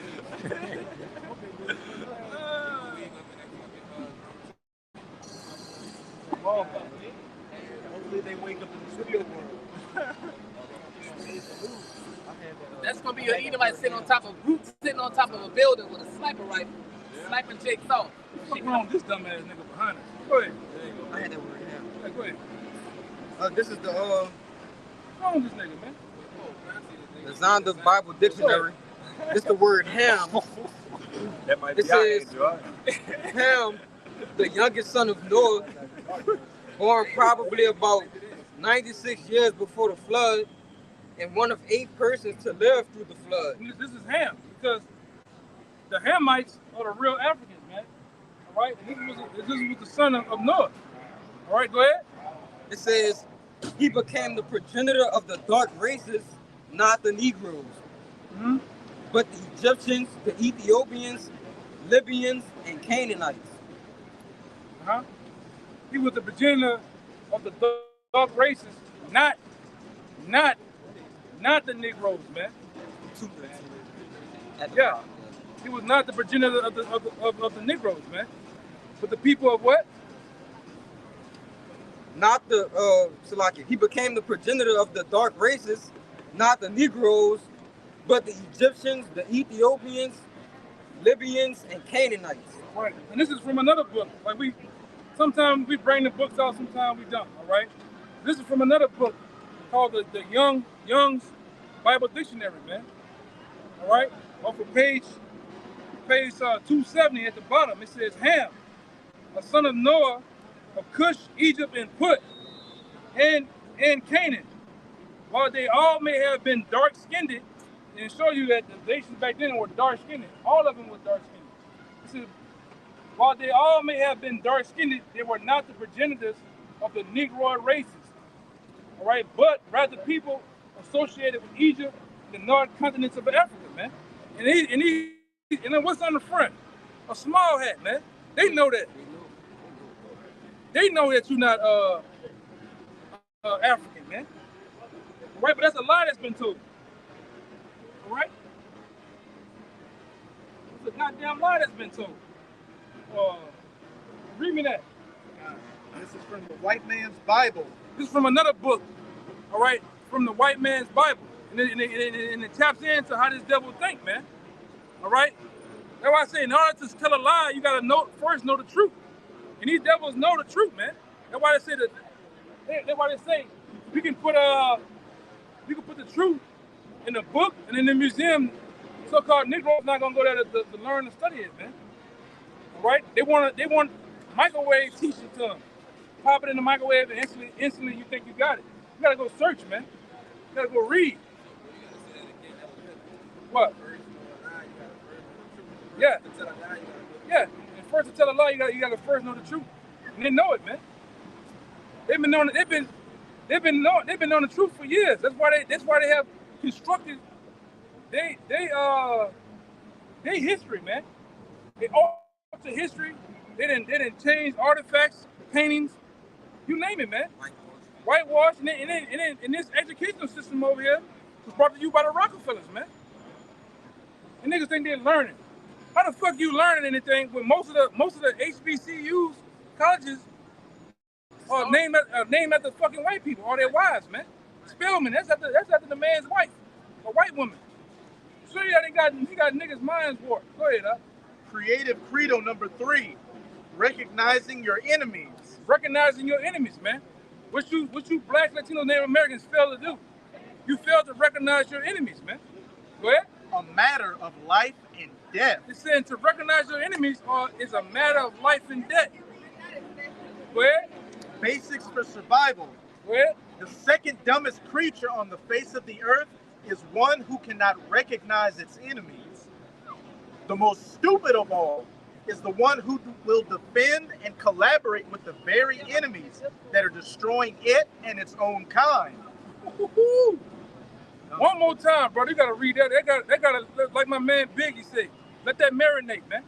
Creative credo number 3, recognizing your enemies. A matter of life and death. Yep. Basics for survival. The second dumbest creature on the face of the earth is the one who cannot recognize its enemies. The most stupid of all is the one who will defend and collaborate with the very enemies that are destroying it and its own kind. That's you fucking niggas, man. That's you black Latino niggas. That's you, man. You collab with the same enemy that's destroying you. All right? Well, you got something? Go to them that go to Egypt for help. Yeah. Isaiah 30. It's the book of Isaiah, chapter 30. And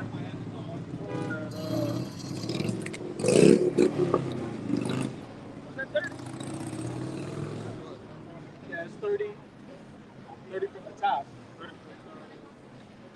woe to the rebellion Israel's children, said the Lord, that take counsel, but not of me, and that cover with the covering, but not of my spirit, that they may add sin to sin, that walk to go down into Egypt, and have not asked at my mouth, to strengthen themselves in the strength of Pharaoh, and to trust in the shadow of Egypt. Yeah. And that's what people do. They trust in the shadow of Egypt. Right? They love to go down for Egypt for help, for benefits. Section 8 WIC. All right? All type of loans and different programs, man. Right? Go ahead. Verse 3. Therefore shall the strength of Pharaoh be your shame, and the trust in the shadow of Egypt your confusion. For his princes were at Zon. That was the point.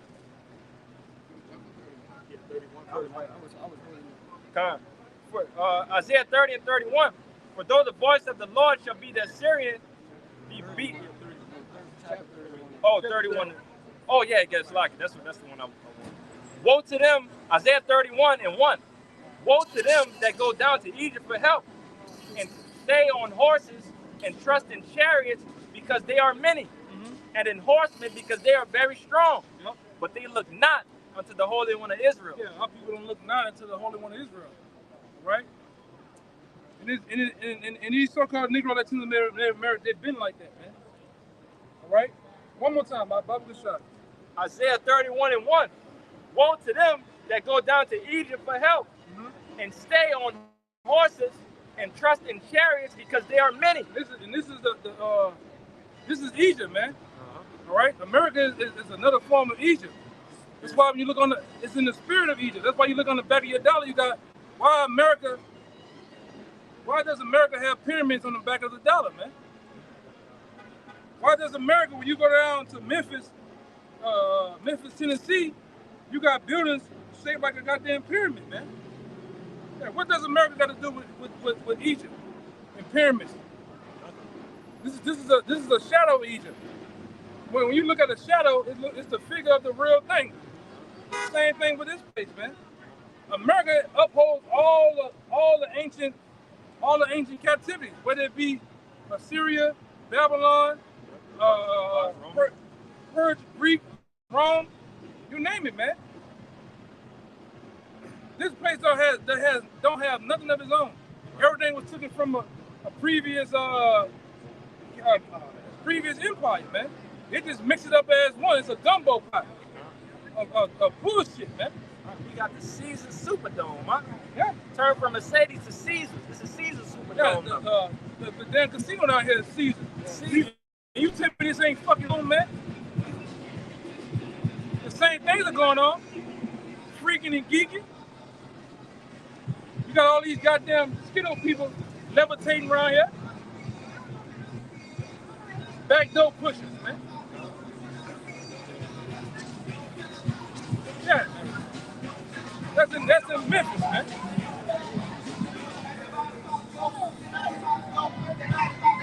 Everybody's fat. Everybody's fat.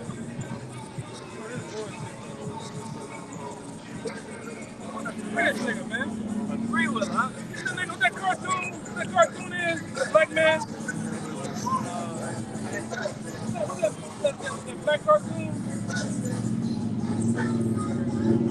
The black cartoon character.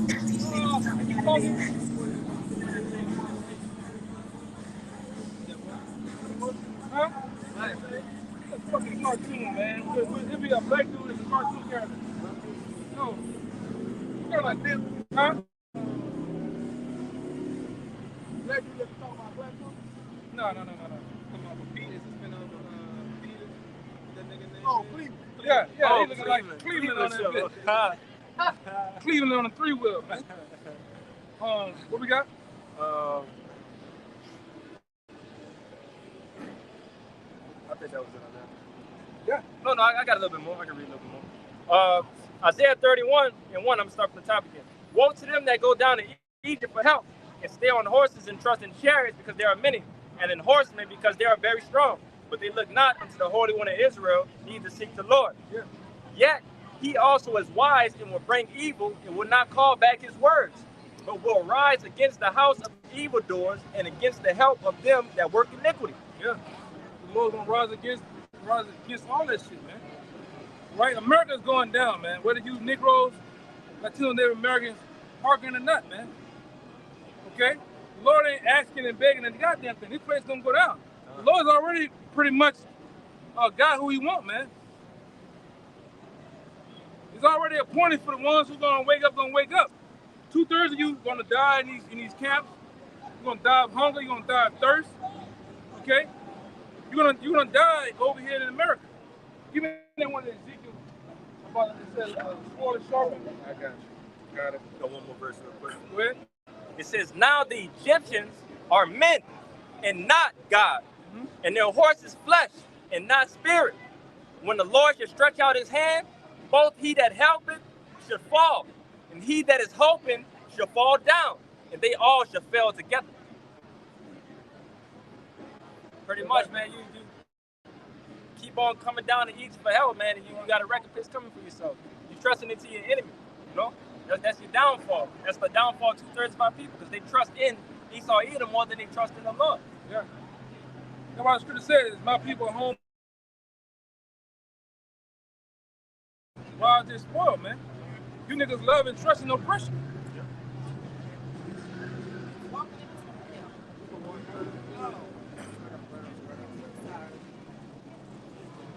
Yeah, you love and trust and oppression, man.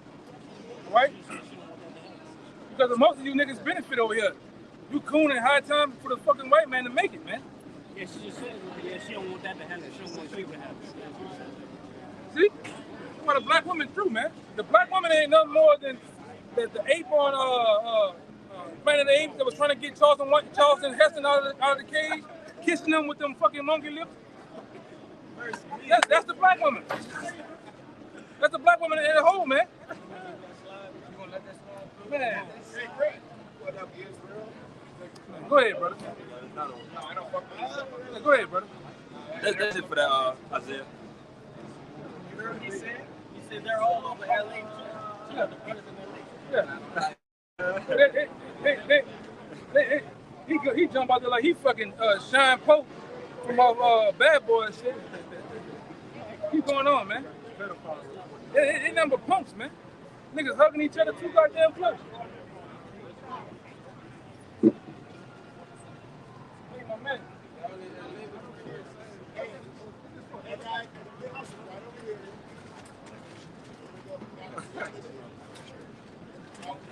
Stupid shit, man. You're gonna rub one off of him. Stupid shit, man. Yeah.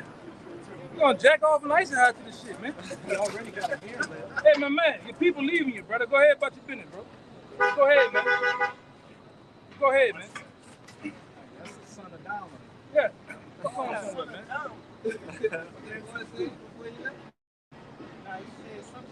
Watch your guys. Yeah. All right, what's up, my man? All right? All right. No. I was.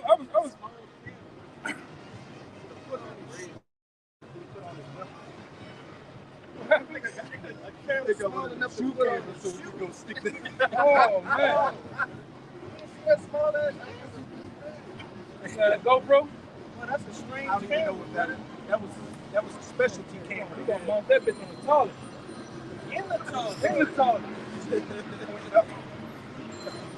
Freak, man. You Edomites are freaks, man. Go ahead, Doc. I'm good with that. Isaiah 30. So. Go ahead. This is Ezekiel 21:9. It's getting dark as hell, man. Huh? No. This is Ezekiel 21:9. Son of man, prophesy and say, thus saith Yahweh. Menstruous monster.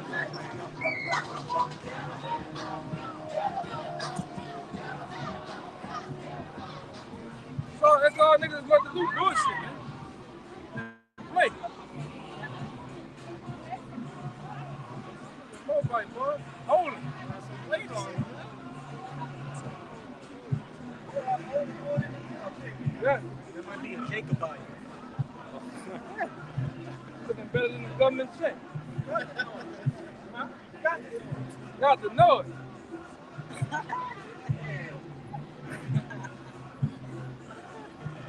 Go ahead. Go ahead, brother. This is Ezekiel 21:9. Son of man, prophesy and say, thus saith Yahweh, say a sword. A sword is sharpened and also furbished. It is sharpened to make a sword slaughter. It is furbished that it may glitter. Should we then make mirth? It contemneth the rod of my son as It says a sword is sharp. And who's the sword? Give me Psalms 17:14.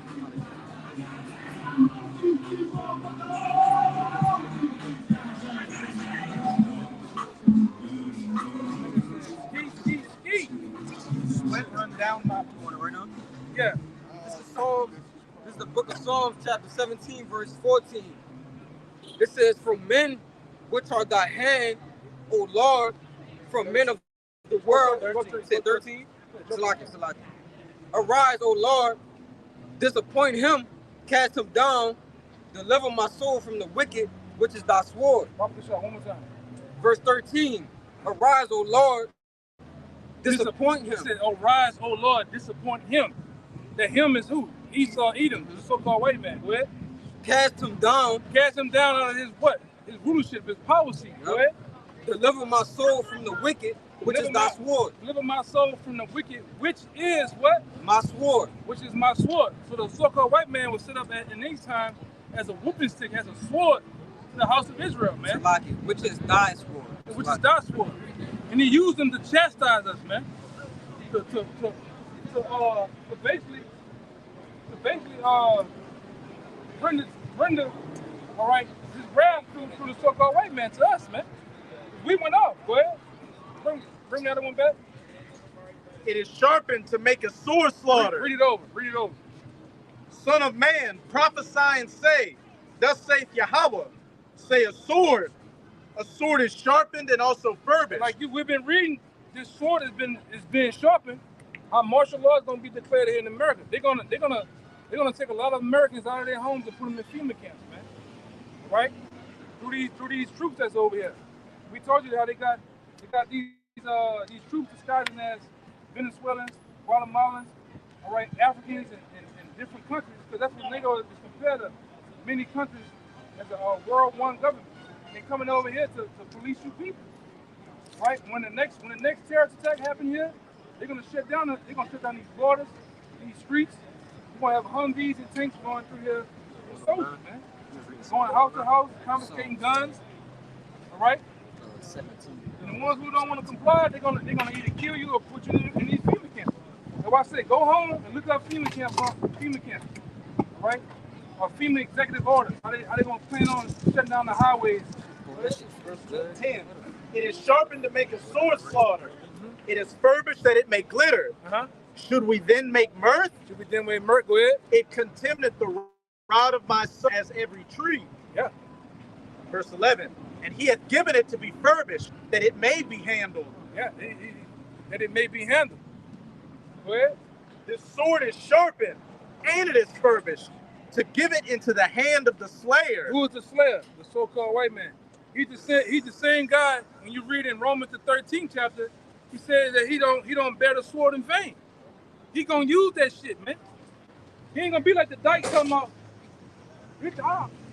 He'll use that thing, man.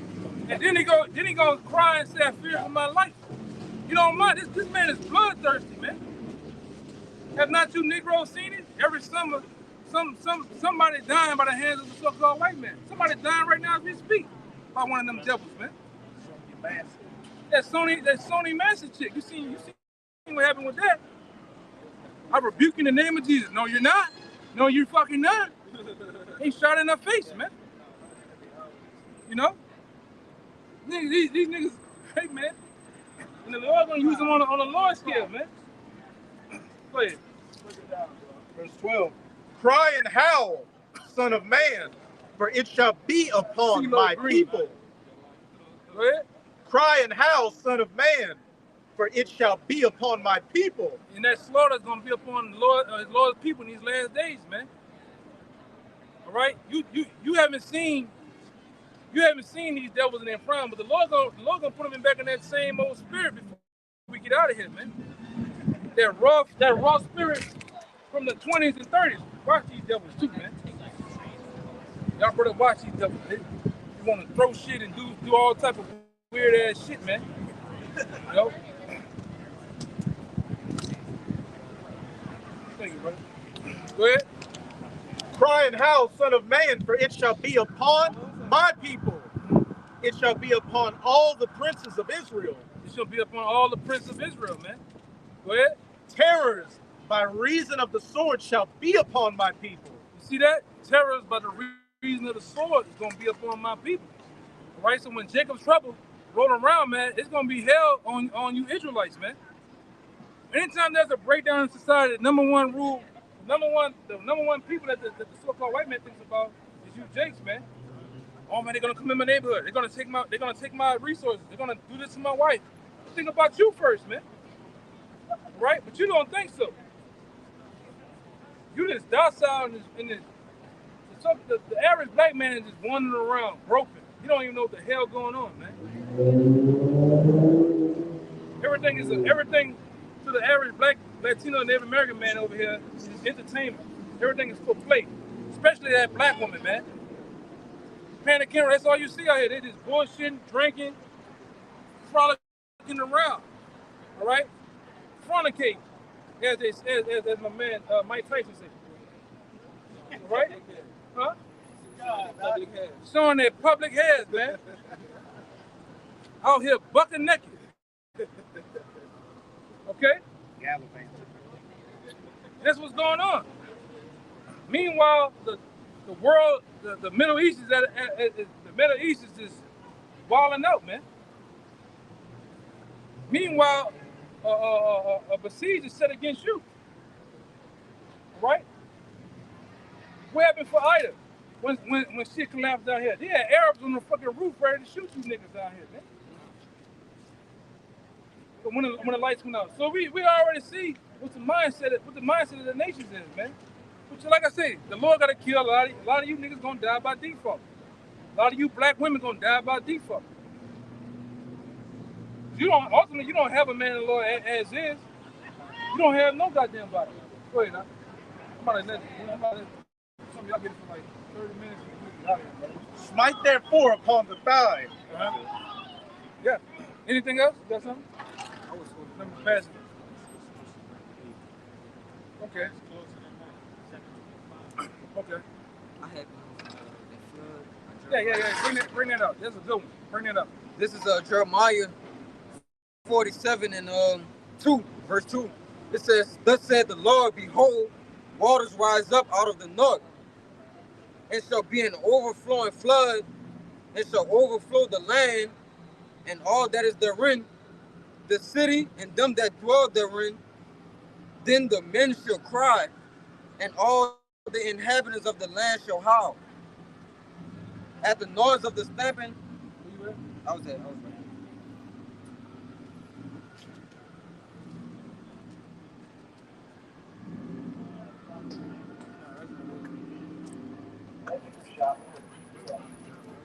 I'm gonna get it. You got something? Where's you?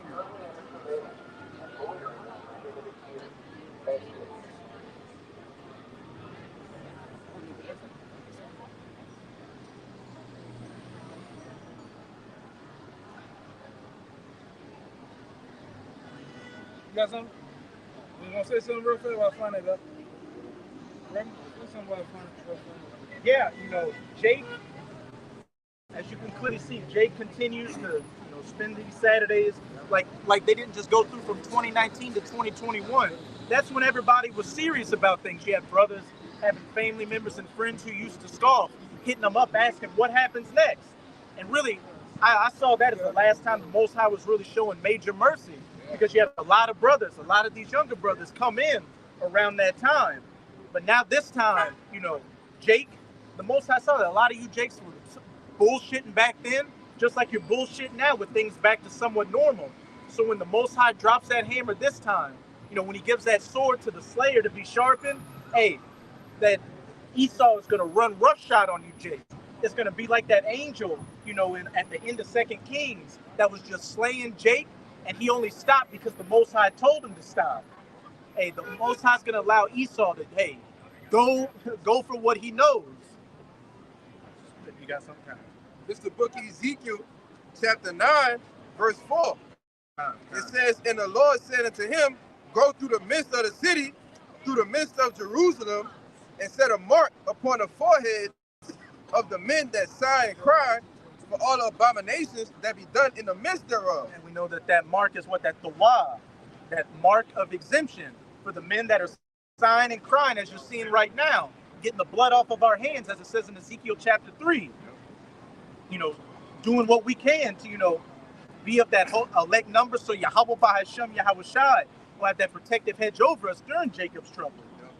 Verse 5, it says, and to the others, he said in my hearing, go ye after him through the city and smite. Let not your eyes spare, neither have ye any pity. Hey, them death angels going out here, smiting, as it said, don't spare and don't have pity. And it's going to show who they're not going to have pity on. It says, verse 6, slay utterly, old and young, both maids and little children. So old people, young people, women, little boys, everybody. And women. But come not near any man upon whom is the mark, and begin at my sanctuary.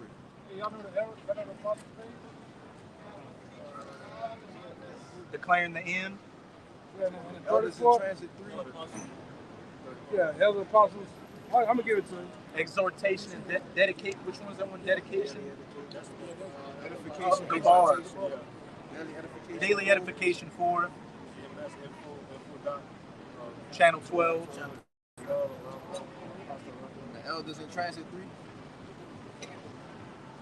Yeah, keep going. It says, but come not near any man upon whom is the mark, and begin at my sanctuary. Then they began at the ancient men, which were before the house. And what does it say in Peter's? The judgment shall begin at my house. Yep. We go into Jake. Jake that doesn't want to acknowledge they're Israelites.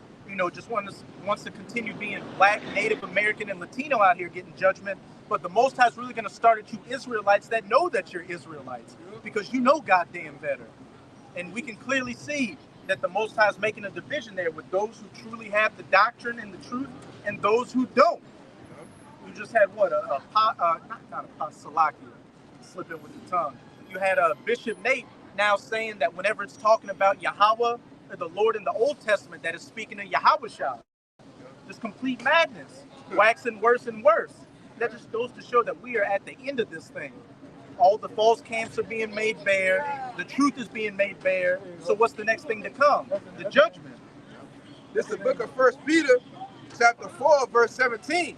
It says, for the time is come that judgment must begin at the house of the Most High. And if it first begin at us, what shall be the end of them that obey not the gospel?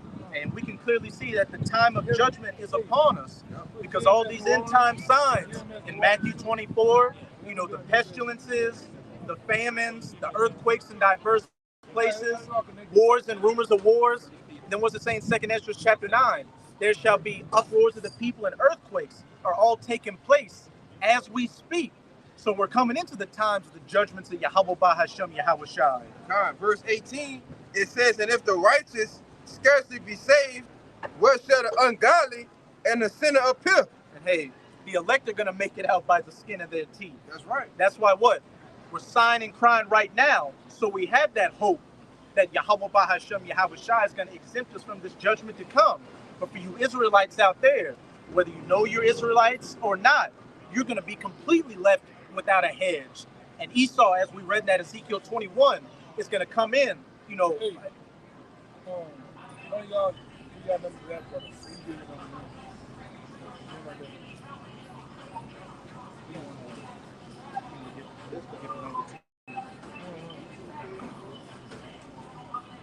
But yeah, no, he can have that paper. Just put your number on it. Hey, get that pen.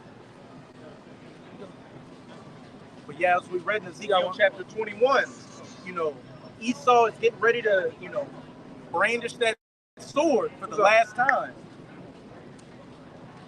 Oh, yeah. Yeah, he got the other one. You can break that one down. Okay. This is Jeremiah 18 and 22. It says, let a cry be heard from their houses when thou shalt bring a troop suddenly upon them. For they have digged a pit to take me and hid snares for my feet. We were talking about that troop. Actually, start at 21. Start at 20. Start at verse 1. I'm joking. Jeremiah 18 and 20, it says, shall evil be recompensed for good? Start at 18. 18. That's as far as I'm going. Verse 18. Then said they, come and let us devise devices against Jeremiah, for the law shall not perish from the priest, nor counsel from the wise, nor the word from the prophets. Come and let us smite him with the tongue, and let us not give heed to any of his words. Could somebody get me that Ezekiel 12? You know that one where it says they shall say these days shall not come. Yeah. But what was Jeremiah going through in the past? Israel coming against him because he was doing the very same thing we're doing, prophesying that because of Israel's disobedience, that what? The heathens, which were the Babylonians at that time, were going to come against them. And it's spiritual because what? The Babylonians of Babylon the Great, those Romans are coming against us now. And we're doing the same thing, telling Jake judgment's coming, but what? They continue to not take heed to the word, and if they could, they would put us to death. Verse 19. Yeah, that nigga from earlier, if he could see out that other eye, he'd have killed us, man. Yeah. That nigga earlier. If he wasn't seeing double. Yeah, if he ain't had that, they call that damn thing? Bloodshot eye. Yeah, bloodshot eye. He had that motherfucking that big ass eye, man. This nigga gonna try to do something, man. He tried to hear. You want to fight? But he can't even hold his pants up. Yeah. Niggas are stupid. See, a lot of you niggas are just jokes out here.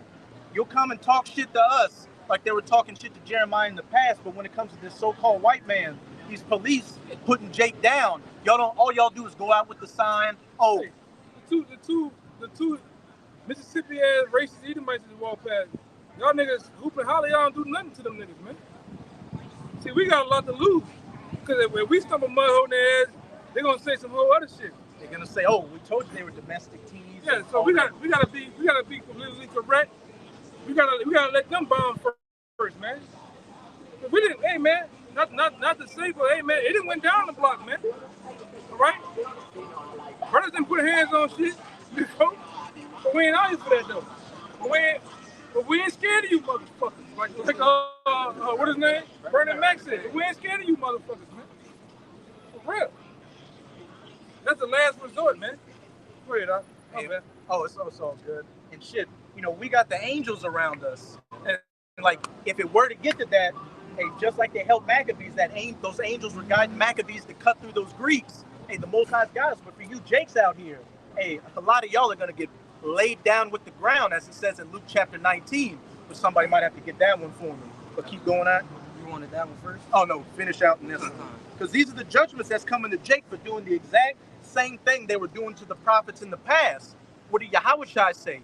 You say that you're not your father, you're not your fathers that wouldn't have slayed the prophets.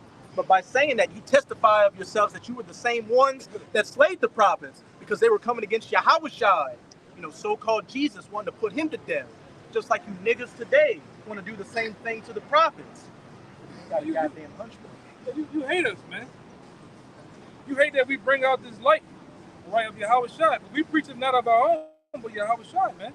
And we tell you that Yahushua and his followers going to do what they're going to do. Then they're going to give us the power to do like men and like them. We don't never say that nothing of our own. And you hate that, man. Like that old toothless goddamn woman from earlier, man, with the water. I don't even believe in the Bible. All right, go ahead, man. Whether you tell a nigga something or not, you're going to have problems, man. Even though she was a Jake, she was coming like that Samaritan woman. She had literal water, and she was right next to the living water. Yeah. That's a lot of you jakes. You can't retain this water. You're those broken vessels that it's gonna, drain out of. Yeah, like Spike Lee earlier. The fucking. You can't get this, man. What that movie that nigga made? Do the right thing. Yeah. You it. refuse to do the right thing, Spike Lee. All right?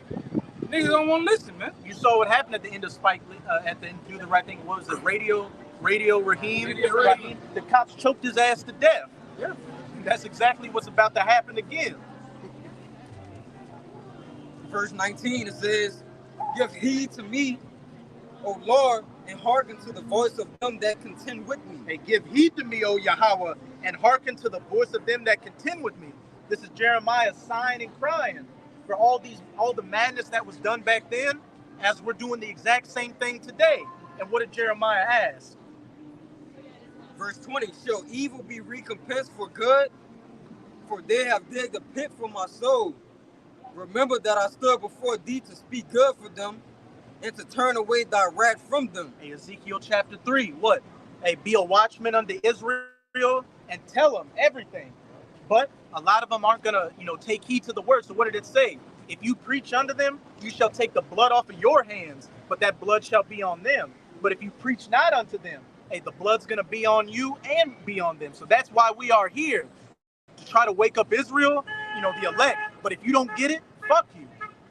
And that's a spirit that's growing more and more out here, as Jeremiah's going to go into. You jakes, 2/3 of you so-called Negroes, Latinos, and Native Americans are sellouts. You're bed wenches, you're coons, you're spicks, you're wetbacks, you goddamn sleeping with the enemy. So you're going to go down with the enemy.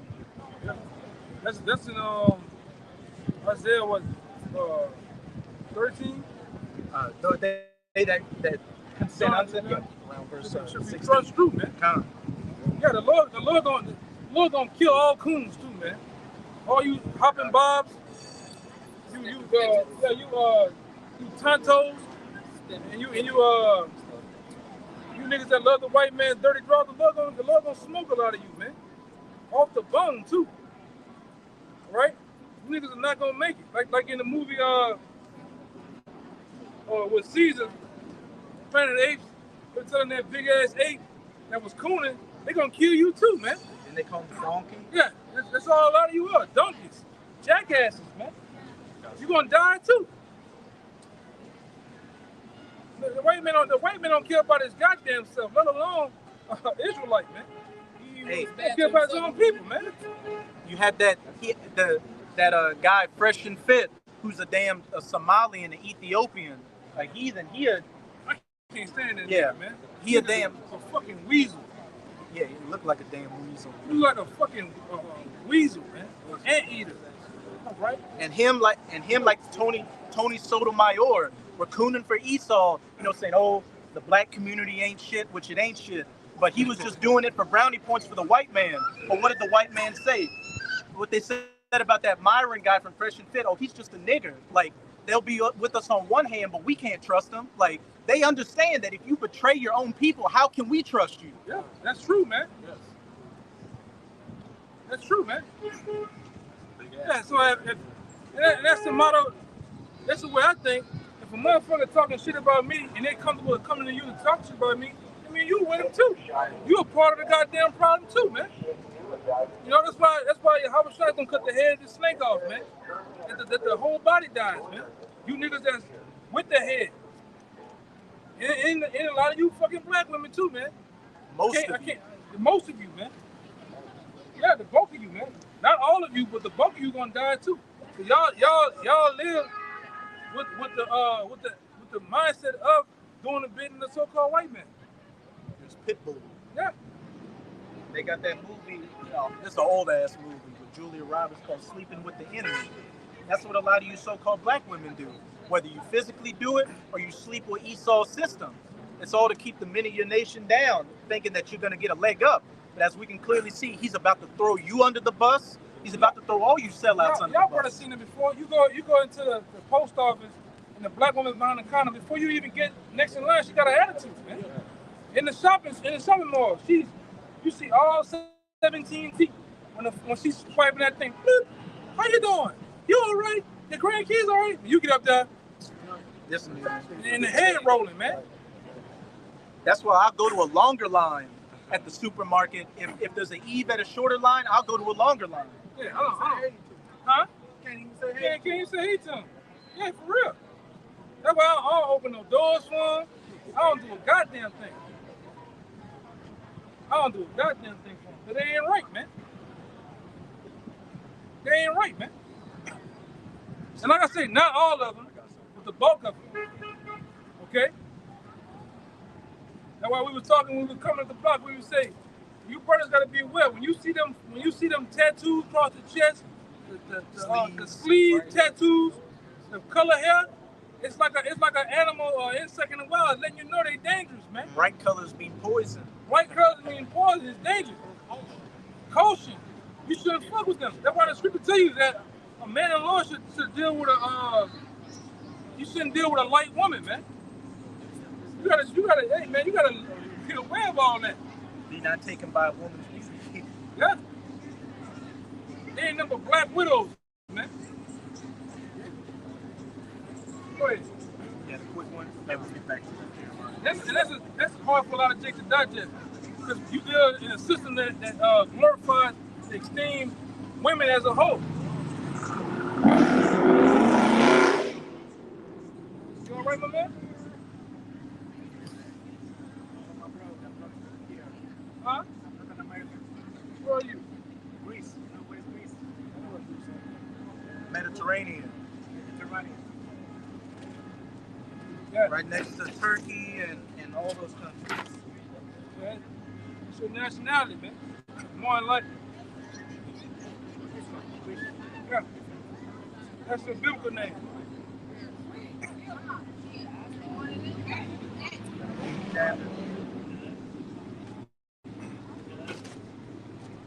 What's your father? Your father was anything? Your father, your grandfather? Your father or your grandfather? Yes. No. Like, y'all are all from Greece, entire lineage? You gotta test the spirit by spirit. Who knows? Yeah, I need. Just keep going. Oh. Yeah. It's three. It's not quick. It's 3 verses. Oh, you know who the Israelites are? Israel. Israelites. You know who they are today?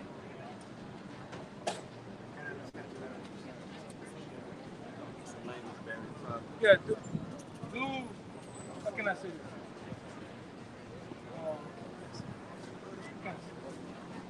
Do you know who are the Israelites? The Jews. You know who the real Jews are? We believe in Jews. In Greece. Greece? Okay. Orthodox. Yeah. So what caught your attention bringing you up here? We're tourists. Okay. Did you have any questions about the Bible or? I read the Bible. You know that now you say you're Orthodox Christian, so I assume you believe, that Jesus, Christos comes for, everybody if they believe. That's not the actual case when you read the Bible.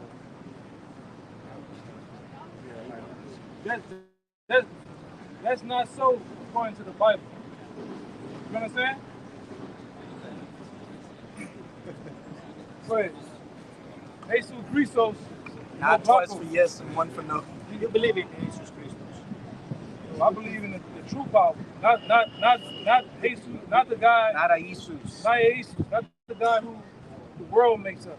We believe of the power, the God of Abraham, Isaac, and Jacob of the Bible, which were people of color, right? That he sent his son to die for 12 tribes, and 12 tribes only. 1 and 21 and Clever, man. You better hope he a jab like him. But yeah, get back to This is the book of Jeremiah 15:1. You come away from Greece for this shit, man. That's what I'm saying. You motherfucker come halfway across the world to come here, man. He heard we had good olive oil. This is Jeremiah 15:1. Hold that, because it's Oh, gonna yeah, play. okay, It's gonna okay. play into this Jeremiah 18. Got it. Yeah, 21. Because as it was saying, Jeremiah was saying, "Shall evil be recompensed for good?" Here we are preaching to our nation to tell them that you're the chosen, that your enemy is the so-called white man, that this captivity reign is going to come to an end, that black women aren't going to rule over us anymore, and we're going to be at peace in rulership, laying down the law. But you still want to work your 9 to 5, get your bitcoins, smoke your Swisher Sweets, and just be a perpetual second-class citizen. What's it saying? Jeremiah 2:14. Is Jacob a homeborn slave? Why is he continually spoiled? Because they love to have it so. You've got that Stockholm syndrome. Verse 21 says, "Therefore deliver up their children to the famine, and pour out their blood by the force of the sword." Pour out their blood by the force of the sword. And as we read again in Ezekiel 21, that sword is given into the hand of the slayer, the wicked, Esau Edom, the so-called white man, who the Most High is going to use to come down on you so-called Negroes, Latinos, and Native Americans in great force, which we brought out that Revelation 12:12 earlier. That devil's going to come down in great wrath because he knoweth that he hath but a short time. What did the H to the Izzo, the O to the what did the Who people just say? We're declaring the Curious George, an emergency. So that could be something that's coming up to bring about some more L downs. We can't forget the avian sneeze. You got a bunch of different paths the elites can take to lock this society back down and bring about martial law.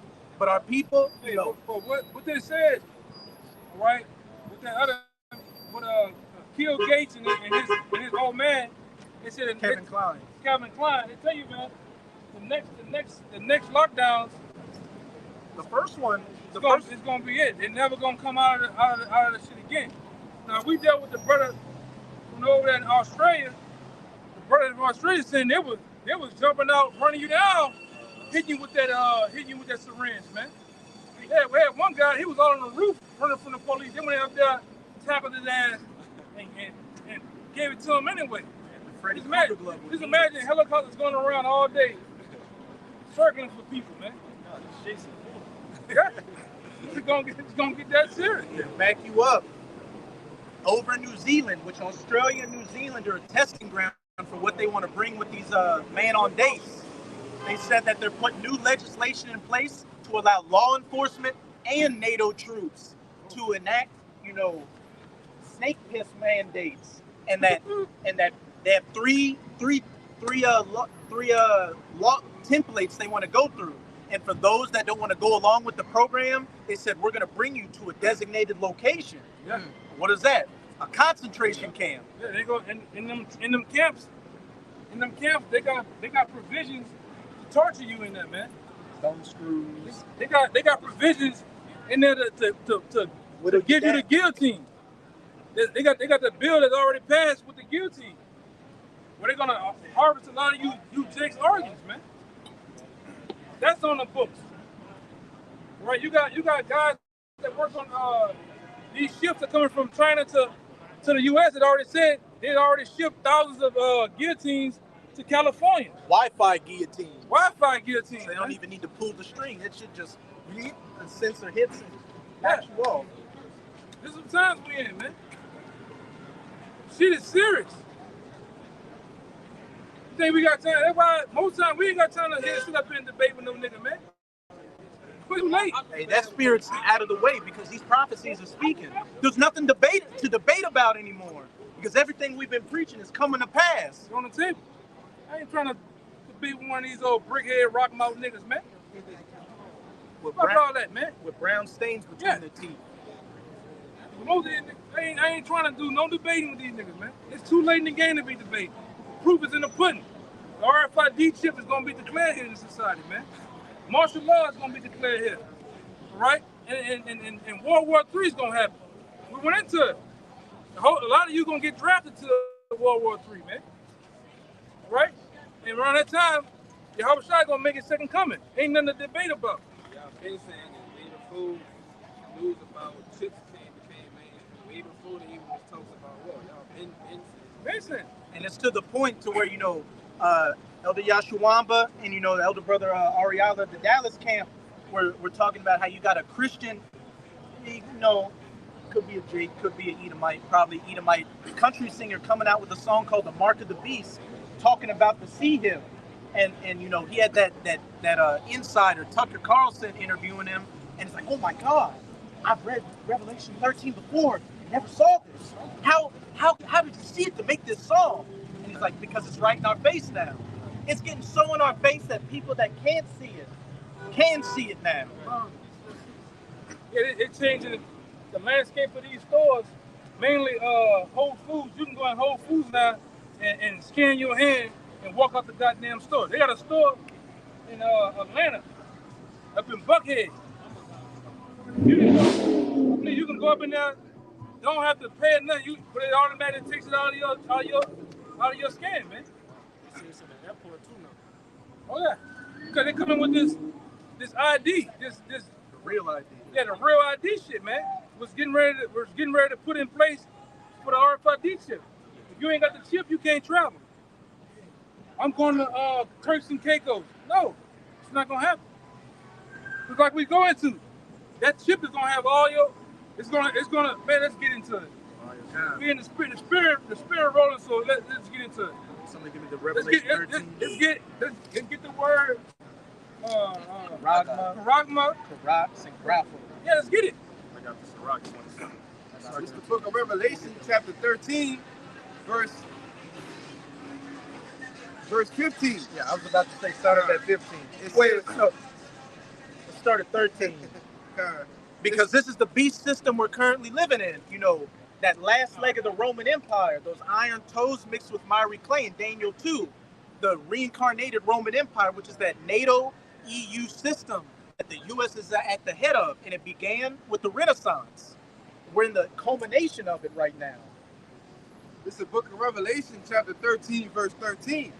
It says, and he doeth great wonders, so that he maketh fire come down from heaven on the earth in the sight of men. And what was that?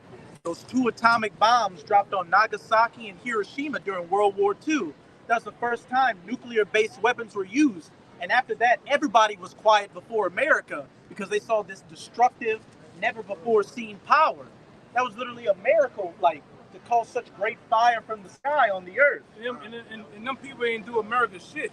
They just did it, man. One of the planes, the Oppenheimer guy and some of the elite bankers was on the plane watching the destruction, man. Fucking hydrogen bomb was so powerful that that was the atomic one. The atomic one? Yeah. It then left the woman's shadow against the wall, man. And that was years ago. The first run. What they got now is 10 times worse than that, man. The nuclear missiles they got now are 10 times worse than the hydrogen bombs of old, man. And then the atomic bombs of old, man. They got one, like I said, they got one missile. They got one missile mainly by Russia that'll destroy America. One missile destroyed the whole country. One. They got hypersonic shit now, man. North Korea got a missile that'll give you in 30 minutes. Yeah. Who they get that technology from? The bear. God being a guard under these other nations. Biblical prophecy is just, it's speaking. And he's reserving that much for America. All of them for America. All of them, all missiles.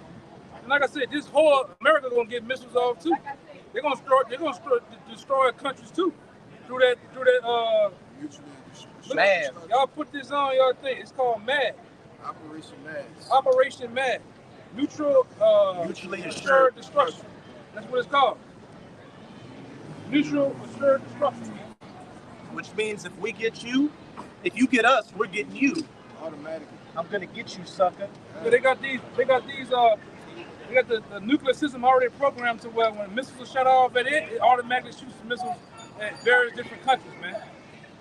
And this fool gonna get our rocks off, man. If you brothers want to watch a good movie, it's an old movie from the 60s called Dr. Strangelove. And it deals with Russia and the U.S. on the brink of nuclear war. And they talk about MAD in there.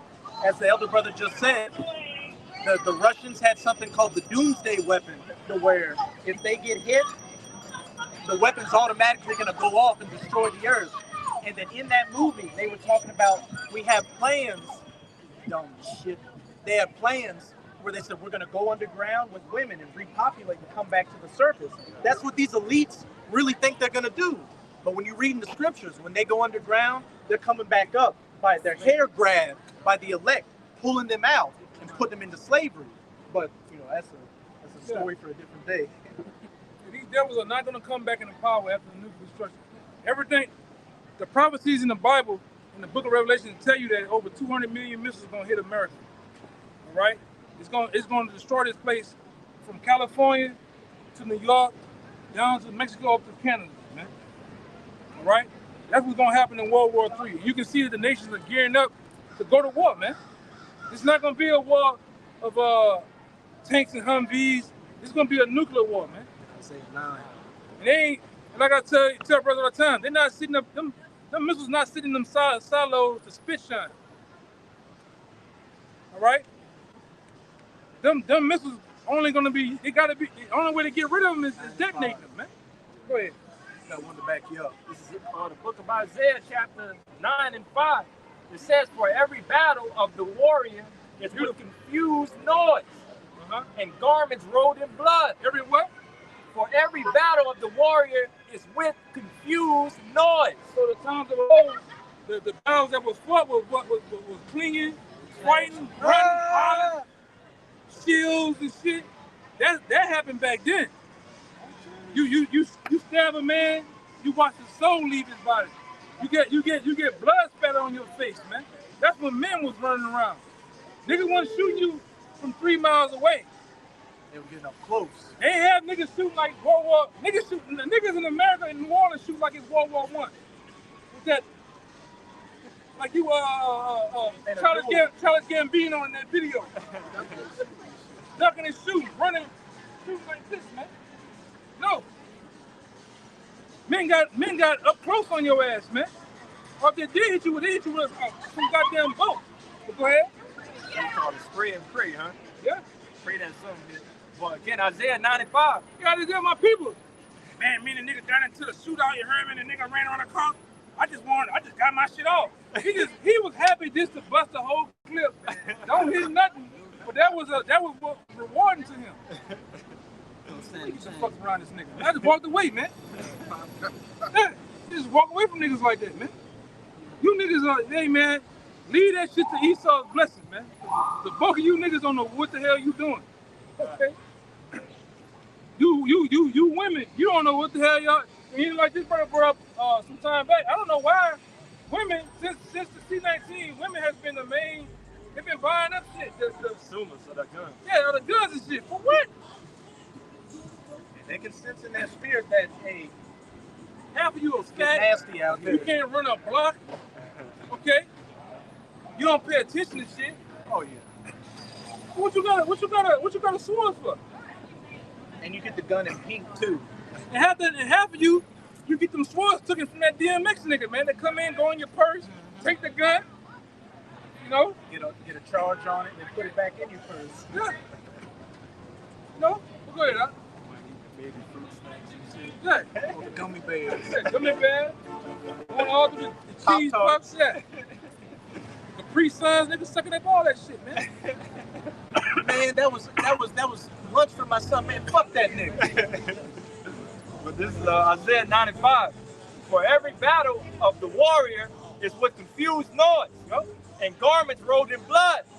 But this shall be with burning and fuel of fire. But this particular war that's coming is gonna be with burning and fuel of fire. The third war is what, man? That mushroom cloud is gonna be, it's gonna be everywhere, man.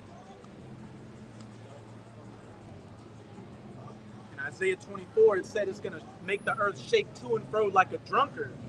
That's on a quick side note, the other day I was out, jogging, and it was lightning outside. Like when I got back to my house, it thundered so hard, I felt the foundation of my house shake. And I got on my knees and prayed immediately, like, hey, the water, Yahweh shimmy out. I didn't get hit by any lightning when I was jogging, but that's just lightning. Yeah. We're talking about 200 million nuclear missiles that's gonna rock the earth to and fro, cause tsunamis, earthquakes. Yeah, it's gonna like that little video. Remember that app I have? The nuclear simulation. Yeah, the nuclear simulation app. And they only go up to the TARS bomb weapon, and that bitch can put down that 1,600 mile craters in the ground, man.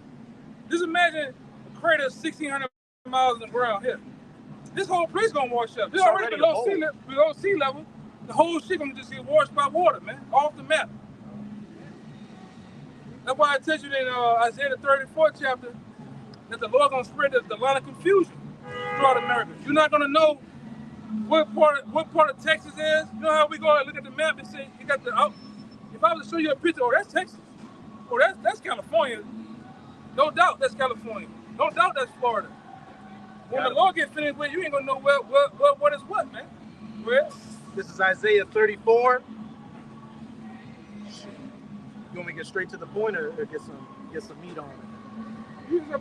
Okay. This is Isaiah 34 and okay.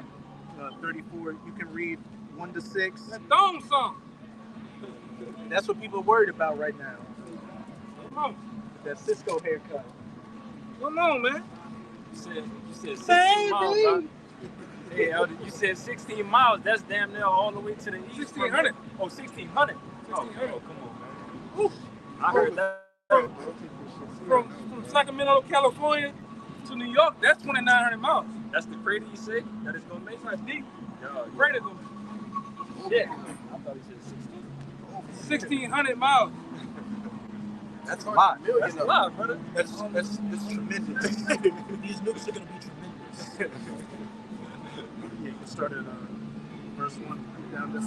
We gotta drown out that song. The Lord gonna beat this place, man. He's gonna beat this place. Yeah. Beat it utterly to powder. And that's not our own words, it's coming out of the Bible. Elder. So if you were to walk from California to Texas, you would only have walked 1,500 miles. Yeah. So the crater that Elder was talking about is gonna be, that's like walking from Texas to Cali and then some. Yeah. That's how deep it's gonna be. That's pretty deep. 200 million of them. But think about exactly 200 million. That's why I hope I'm not here when it happens. I hope we're not here when it happens. That's why we're sighing and crying. So Isaiah chapter 34, verse 1 says, "Come near, ye nations." And I'm gonna say this too.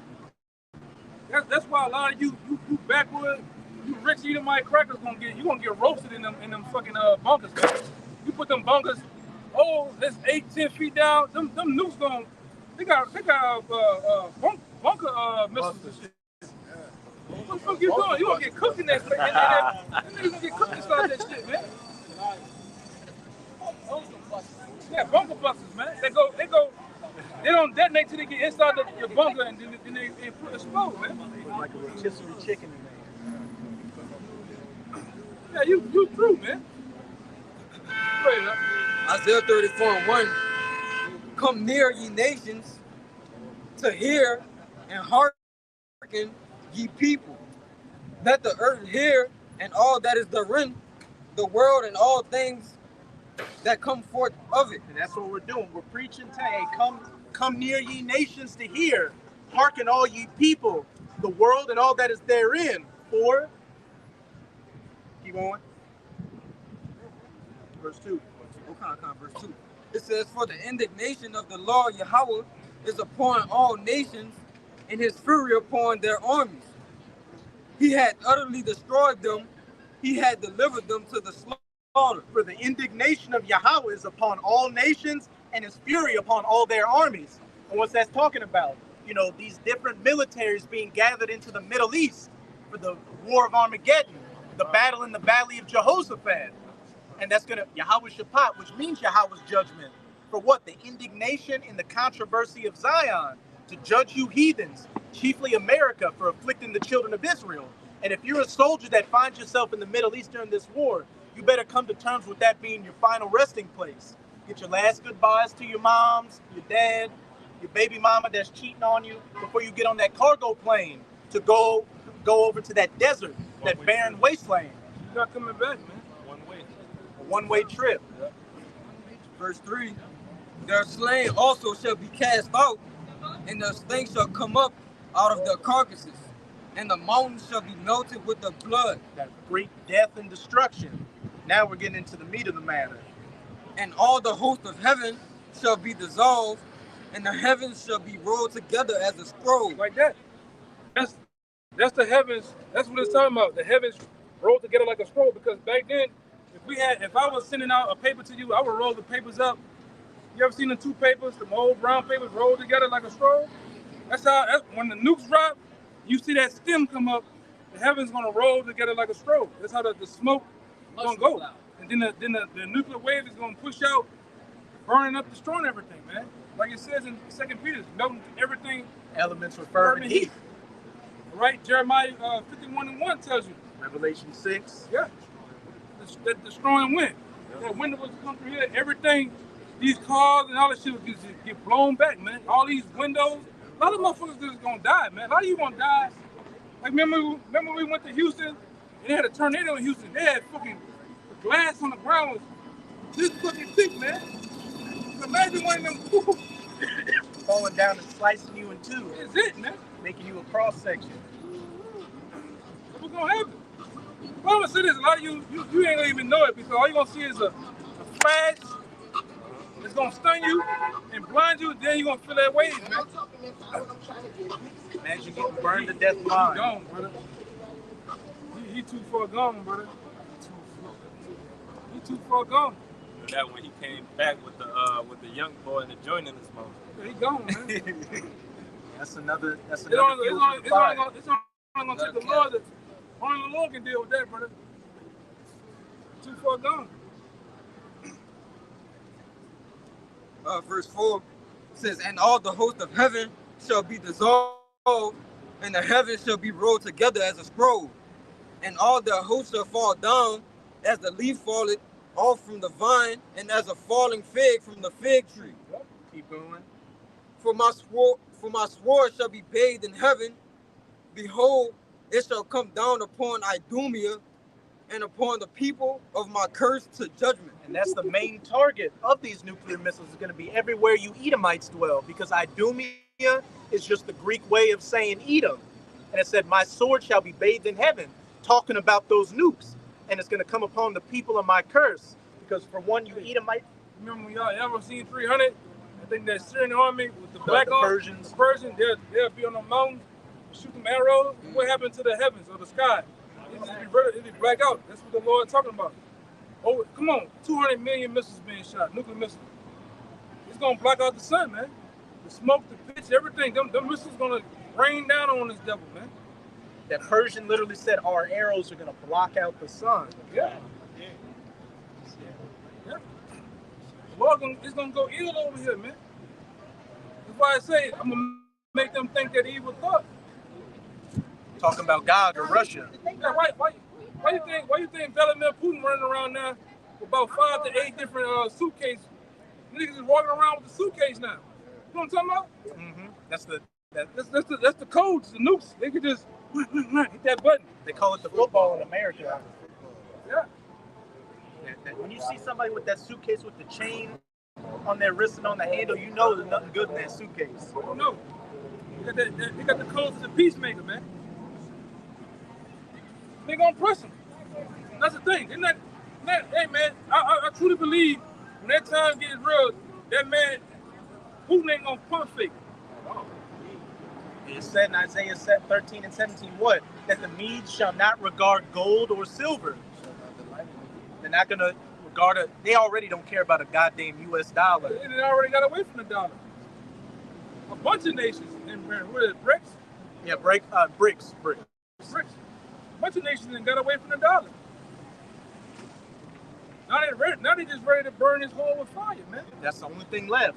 Hey, fire cures leprosy, as the brother's page is called.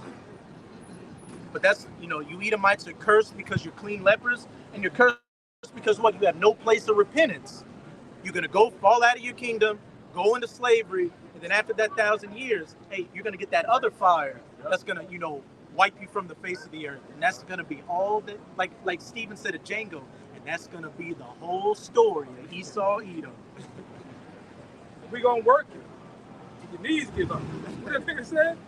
Your back give out. Yeah, we're going to work your ass. The blacks, the so-called black Latino, Native Americans are going to have the so-called white man, the Arabs, the Chinese, the Japanese, all you nations that put us in slavery, the Lord going to allow us to put you in slavery, man, for 1,000 years. So we done done, what, 400 years over here or so? You're going to do 1,000 years of slavery under us, man. Get that right? full day. Yeah. Huh? You're paying them double. You motherfuckers, you gonna walk on these bitches gonna come again. Them bitches right there, that's gonna be your shit right there. That grunting. And then, like I say, the Israelite logo gonna be this. Right there. You know you got Jerry West with the NBA, that's gonna be our shit right there. with them what do they call them? Nine tails? Cat of nine tails. Cat of nine tails whipping your ass, man. And I can't wait. See, like them proud devils that walked over here talking that shit, they ain't gonna talk that shit in the kingdom, man. They're gonna be able to talk because they're gonna get their teeth kicked in. Yeah. We're gonna do you devils bad, man. You're gonna work in the fields, right? You're gonna clean up all the strip city that they're gonna clean up everything that they messed up on the earth, man. This devil done got space trash. The sea is polluted with trash and plastics and all type of shit. Pollution. You gotta clean all that shit up. This nigga literally takes the oysters out of the sea and eat them. When the oysters are used to filter the water to make the water clean. You wonder why you go out there to the river walk and you look out there, water black as hell, man. Okay? But then you go everywhere else on the earth, the water's blue.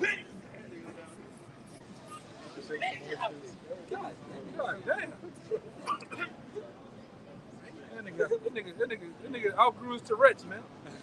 That nigga got Tourette's, man. That nigga's crazy, man. Nigga got Tourette's, man. Isaiah 34.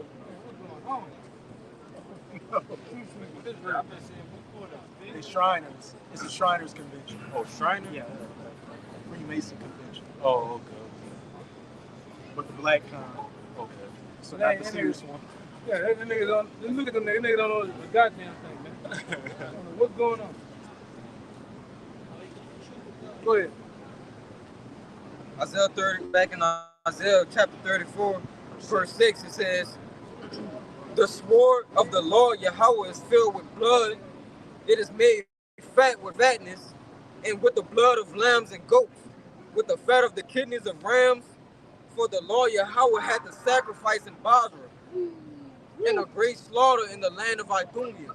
And Basra was the chief ancient city of the Edomites. So this Basra is speaking of what? Where we're standing right now. This is another name for America, Basra. And it said, it'll be filled with the blood and fat of rams and lambs and goats because those were sacrificial animals. America is going to become the biggest sacrificial altar on the face of the earth. And guess who's going to be the fat, the rams and the goats and the kidneys? Sacrifice. You people. Be the fuel for the fire. The fat in the vat. Verse 7, "And the unicorn shall come down with them." Hey, these satellites are going to come down. Yeah. So that's literally Esau's unicorn. Those the space station, the satellites, right? And back then, a lot of you don't know that's what the satellite looked like. It looked like the horn of a unicorn, man. Feed horn on. Feed horn. Lord tell you that all that shit gonna come down, man. All at once. America shit, Russia, all these world powers, man. Because they've got, anti-satellite. These different nations have anti-satellite weapons, and then the chariots are gonna be hitting them as well. Yeah. "And the unicorn shall come down with them, and the bullocks with the bulls."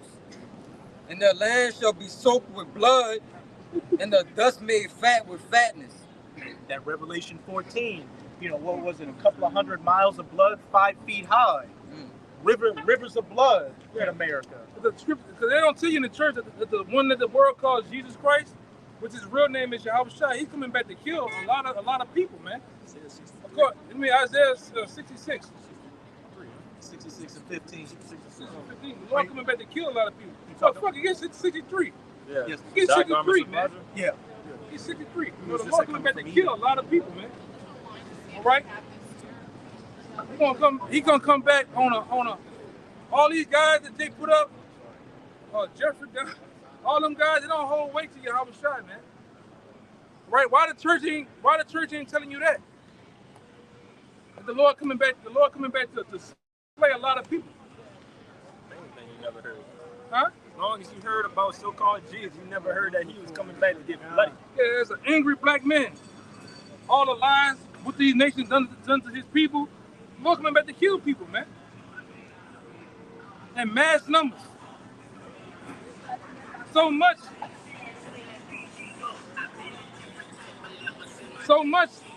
He even talked about the ones in the ones that pierced him. Oh yeah. He got to get them. Every eye shall see him, even the ones that pierced him.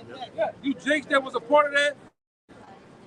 They gave him up and you know they did your thing with him too. He gonna get you too, man. Y'all back walking around. They're giving up the real men now, you know, making those false accusations, you know, just that's demons. That's why Yahweh Shai said, well not Yahweh Shai, that's why the scripture says, it should not be forgiven them in this world, neither the world to come. Meaning the age to come, that the other Israelites is just already slated to be destroyed. What they done, blaspheming the Holy Spirit, all right, giving up Yahweh, it's not forgiven of them, man. So even though they come back in the reincarnation, it's already set up for them to be slated for destruction. They said, let his blood be on us and our children. Yeah, that's what they told, and that's what they told Barnabas. He was like, man, I don't find no charges on this man. My bad, tripping. Pontius Pilate, man. They told Pontius Pilate said, man, I don't find no charges on this man. Still kill him. Pontius Pilate's wife was having dreams about Yahweh Shai saying, leave this man alone. So who knows what she was dreaming. Yeah, man.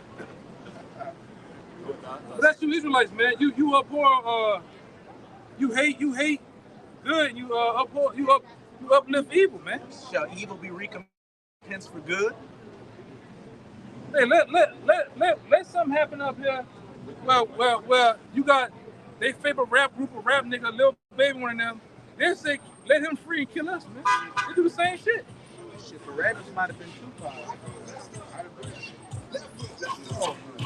Oh no. Slide to the right. Slide to the left. Take it back now, y'all. I heard that shit since my high school dance. This shit disturbing, man. Go ahead, bro. This is the book of Isaiah, chapter 63 and 1. It says, who is this that cometh from Edom with dyed garments from Basra? Yahweh Shai, and as we just went into, Basra is America. Yahweh Shai, and just like he was in ancient Rome, he's coming back to the modern day Rome, you know, to get his lick back. It says, who is this that cometh from Edom with dyed garment from Basra?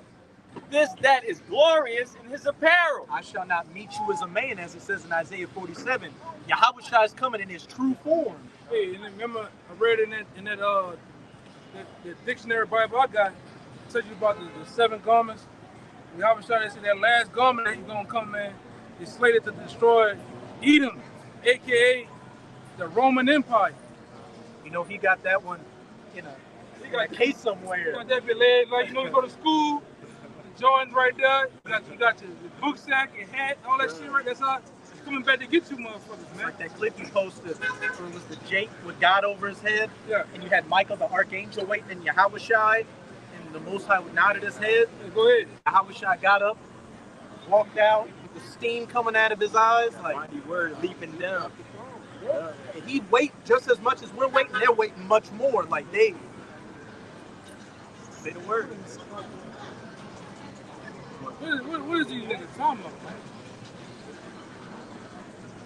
got LL Cool J pants on. Yeah, hi, man. Crazy. Go ahead, brother. This about that time, though. This is Isaiah 63:1. Who is that? Who is this that cometh from Edom with dyed garments from Basra? This that is glorious in his apparel, traveling in the greatness of his strength. I that speak in righteousness, mighty to save. What does Yahweh's name mean? He is the deliverer. And who's he coming to deliver and save? It's the elect. Yep. Those that are sighing and crying for all the abominations being done here. Wow. Verse 2. Wherefore art thou red in thine apparel, and thy garments like him that treadeth in the wine fat? And that's symbolic for the great death and destruction Yahweh is coming with. We're talking about hundreds of millions of people are about to, like that Thanos snap in the blink of an eye. When you got the nukes hitting, because you got about 320 million Americans, they all going. People around the world are going to be getting hit with nukes. They're going to be getting hit by that chariot fire in the valley of Jehoshaphat.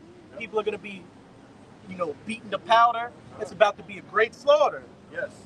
Verse 3, it says, I have trodden the winepress alone. I've trodden it alone. I'm coming to get that glory on my name. And hey, we're the hype men for him now, giving him the glory on the name. We want to be those joint heirs with him. Verse 3 again, I have trodden the winepress alone, and of the people there was none with me. We know what a wine press is. In the old time, when you wanted to make grapes, you wanted to make wine, you wanted to make some type of juice or liquid, you had to roll up your pants leg and get in there and stomp the grapes. But that wine press is the people. When Yahweh Shah come back, he gonna be slaying a lot of people, man. What I said, why the church don't bring that scripture out? Why Pastor Potop and Reverend Rib Tips don't bring that out, man? Jesus comes in peace. Jesus loves everybody. All love. Yeah. Jesus wears tube size. Yeah, Yahweh Shah, like I said, it's a tough pill for a lot of people to swallow when they read the Bible in the perfect context of how it's supposed to be read, with the perfect understanding. Yahweh Shah died for one nation and one nation only. He didn't die for everybody. A lot of people take John 3:16 totally out of context. They don't even know what the word world that means.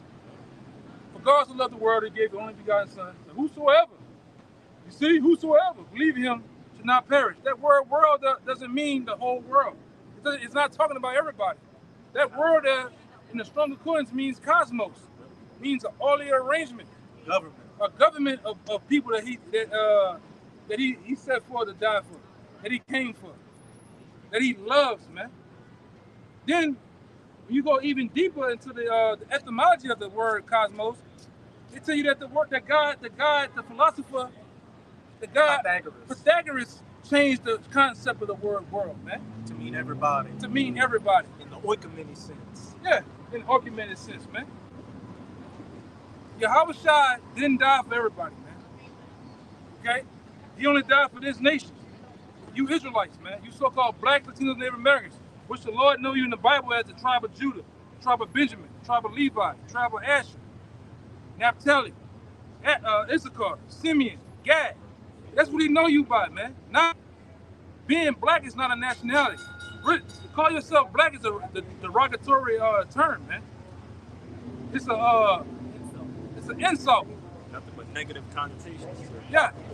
How can you be from Africa and America? Those two different continents, man. Ain't never two like that. And notice every 10 years they changed the term you so-called blacks, man. And I say so-called because you're not black. This brother's shirt is black. If somebody run around just black, somebody need to get him some help. The man's sick. The man died, man. Just like the word white.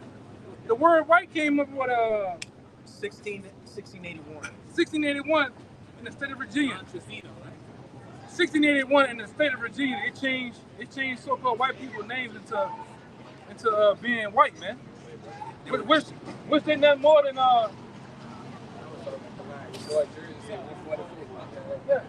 which they're nothing more than when they call themselves Caucasian. The word Caucasian means cave dweller. in which they were dwelling in caves in Georgia, Russia, man. Flintstones. Troglodytes. Yeah, they call themselves Horites too, man. Cavemen. They like climbing mountains. Which they call it today Mount Petra. These devils they don't have no history, man. Everything they got in the world, they stole it from us. Everything. The black man created the helicopter, stole that. Internet, stole that. Like that, they got some old dudes on a computer now. They say, oh, the black man created the stoplight. The white man comes up with the traffic bill. The black man creates the electricity. He comes with electricity bill. Patent. That's the only thing the white man created is to patent every goddamn thing. Even that guy in Detroit that came up before, it was a black man that came up with the Model T before him. He stole those patents. And then when they sit up there and made the plants in Detroit, it was spilling all the goddamn lead paint into black neighborhoods, man. Okay, he steals every goddamn thing. They made a joke about that on Family Guy. Albert Einstein was working at the patent office, and a guy came up with hey, I've got an idea to make, nuclear energy. And Albert Einstein grabs his head and slams it on the desk and takes the information and patents it. Like, that's all Esau does. Jake creates, Esau hates and steals it. Yeah. The air conditioner, the radiator, you name it. The refrigeration. Airplane, yeah. It was a black guy that was living in Italy that came up with the plane way before the Rice brothers, man. But they get them funky ass backwood crackers the credit, man. Them dudes ain't come up with no airplane, man. Yeah, the internet was created by a Nigerian computer scientist named Philip E. McWally. Yeah, we know about him. He created it in 1980, 86. Yeah, we know about him. The filament and the light bulb was created by Jake. Thomas Edison. The telephone, because a black man created so they said Alexander Graham Bell they said that he had his blueprints was drawn up by Jake. But they don't, so if the blueprints or your invention is drawn up by Jake, then Jake invented your invention. Nah, he just worked on it. Right. It was Alexander Graham Bell that even in other places, the people you see, what his name is? Jack Daniels. There was a black man that came up with the ingredients to make Jack Daniels. He just stole the shit from the dude, man. And then it's a picture of the so-called Jack Daniels guy and the real black man sitting on it's a picture of them sitting on the step. Yeah. That was the dude that created the shit, man. They just take everything. That's why you see the lawyers down here making commercials. Oh, you know. That's Jake came up with this shit, man. Swagger. The word swagger, they just take this shit, man. That's why if you was to let the so-called white man rule for another 100 years, Michael Jordan gonna be white, LeBron James will be white. Okay, this nigga would try to put McDonald's on the moon, man. Okay, this is what we're dealing with. Hey, one of the brothers in the Jackson camp did a video showing, AI generated images of Michael Jordan as a white man, Charles Barkley as a white man.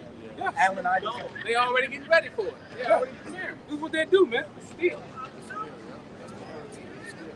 Yeah. The great thief, man. The vagabond. Ain't nothing, and I'm gonna say this too. Ain't a goddamn thing special about a so-called white man at all, man. At all. I mean, look at him. Look at this. Look, this is what's ruling over us, man.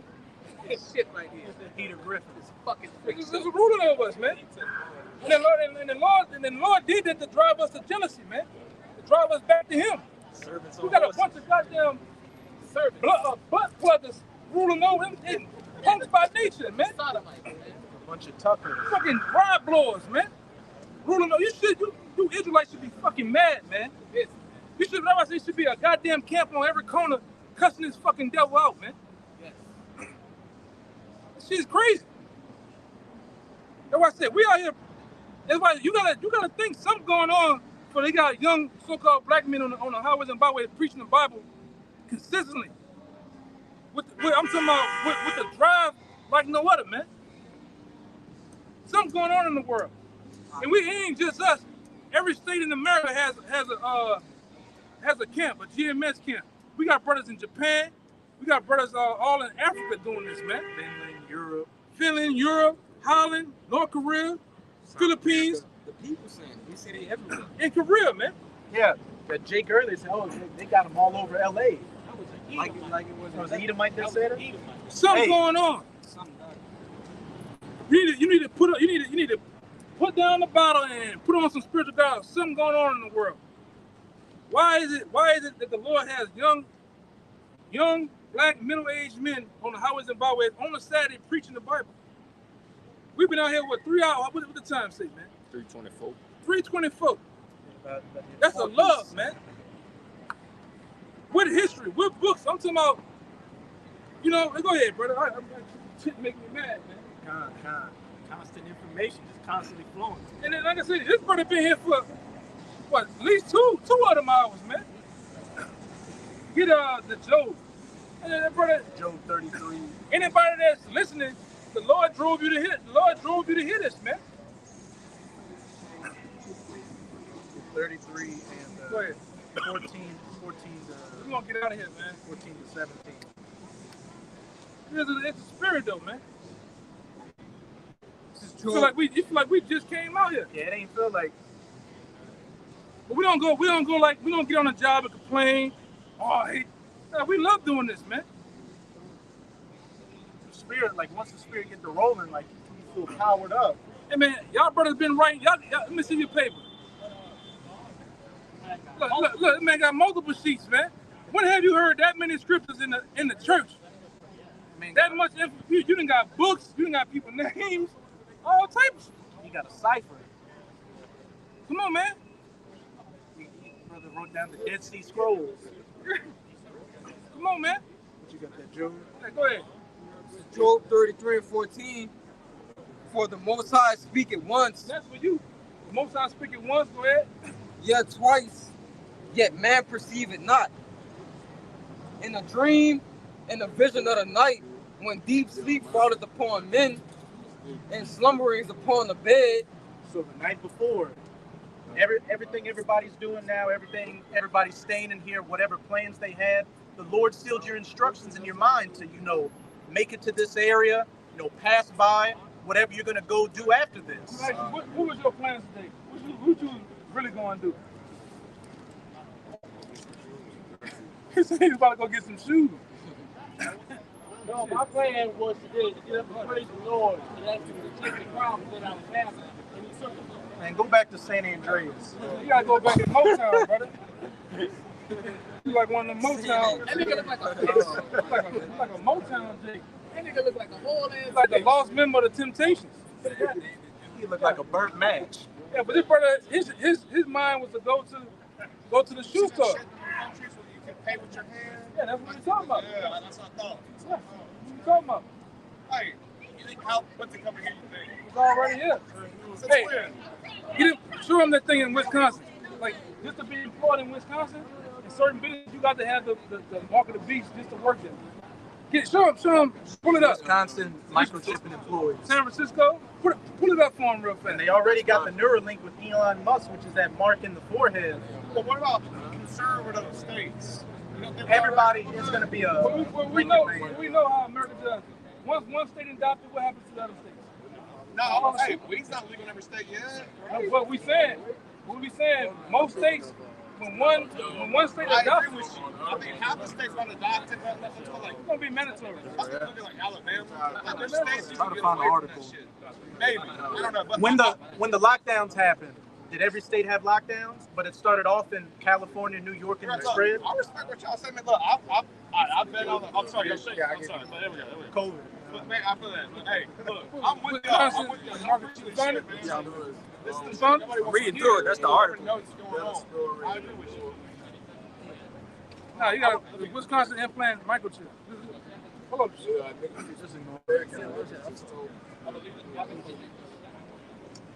Yeah, this is a real thing, man. This is gonna be. I have to send this out every morning on the Patriot Act. The Patriot Act. Yeah, they up to what? Patriot Act 3 or 4 now. You need to go check out the National Defense Organization Act. It's called the NDAA. What's y'all's organization? Huh? Are y'all like an organization? No, we Israelites, man. Y'all just spread the word? The word? Right. I don't know. What's your nationality? Huh? Yeah, what's your nationality? I'm American. Where's your forefather? What European country did they come from? Cajun French, mostly. A little German. Cajun French, a little German. Cajun out of nationality. Well, I don't know. Cajun French is what my preference was. So they came from France? You can say, if you had to say... France and Germany. Ireland, too. Ireland, too. We got New York Times. What side was the Irish? Fuck your mind, bro. But honestly, hey, I respect it, though. Hold on. Honestly. Let me get this phone. Hold up. Oh, there you go. I'm gonna go sit.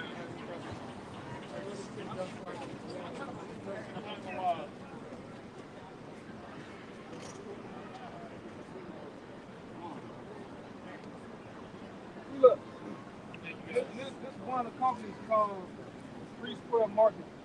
They drove for their company. They drove for their employees to get the market of beast in their hand. And now other businesses in Wisconsin can adopt the same thing. They got another one called Wallet More.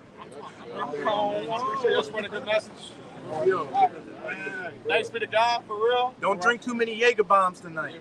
Shoot. It'll be lemon shots. Lemon shots? Not too many lemon shots. Nah, I'll be good. All right. Yeah, go ahead, brother. We just gotta get out of here, man. I guess we'll close out with that Job. Yeah, but what happened was that last night or so, the Lord instilled your instructions to come run past us, you know. And like I said, you definitely got the spirit on you. You've been here for what? Most people don't even. You've been here for 2 hours, man. You've been here for a while, so that was all set up by the Lord to happen, man. And you got the info. You got the info. You got further information. You know, just put it to use. You know, we be out here every Saturday at 5. If we're not here, we either going out of town or we be at the block right there on what is it? The corner of Poitras. This is Carondelet. Oh, it's like, you know that Fidelity Bank? Yeah, right down the Fidelity Bank down the street right there. Yeah. Go ahead. Verse man, that man was showing us up, man. This man eating ice cream. It's 200 degrees out here. Start back at verse 15.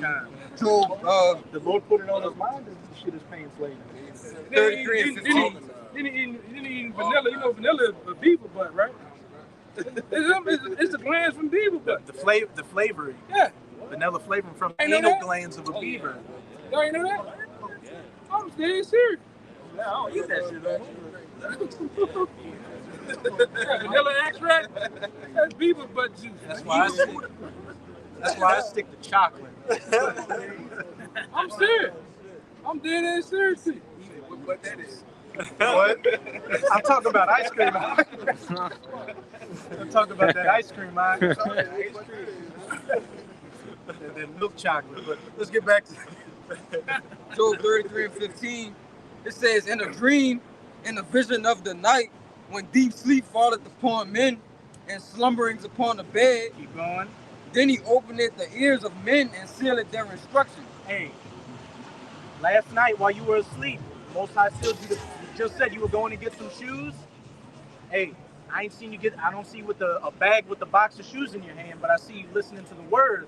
That's what the Lord sealed you to do today. The reason. Keep going. God. Verse 17. All this happened in the spirit, right? Because, like we always say, they had to be okayed in the heavens to happen on earth. So the Lord had everything set up, the perfect timing, the perfect situation. It's like the butterfly effect, man. You ever seen that with Ashton Kutcher? Everything happened. Some may throw something off, so some other things happen, man. Yeah. You may have been late. You may have been going. I'm going somewhere. I'm late 5 minutes. You missed a car wreck. Anything. It says that he may withdraw man from his purpose and hide power from man. He may withdraw man from his purpose. Your purpose is to go get some shoes. The Lord had it to where you parked your car somewhere, and the perfect time you walk past the man in the Lord, which, like I said, was supposed to happen. No free will, right? Like brothers always say, you gotta the information you got on there with our page and the other brother's information. That's $1 million ticket, man. $1 billion ticket. Yeah, that's $1 billion winning ticket, man. Because the Lord is trying to wake you up. He shows you, like I said, the Most High, the one they call God, his real name is Yahweh. His son name is Yahweh Shai in the Hebrew. You know? That's their real name.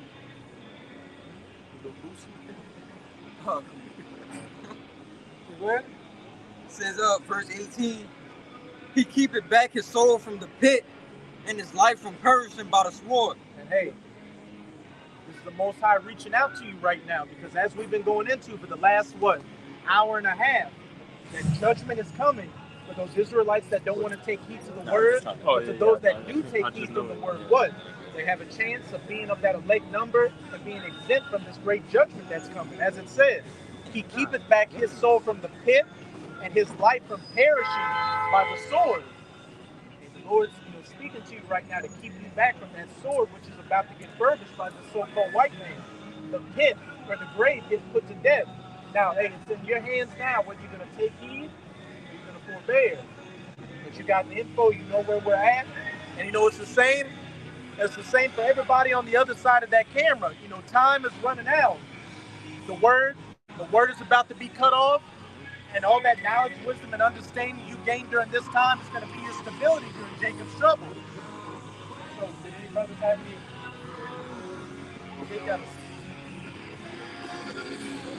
I can't wait till the Lord get here.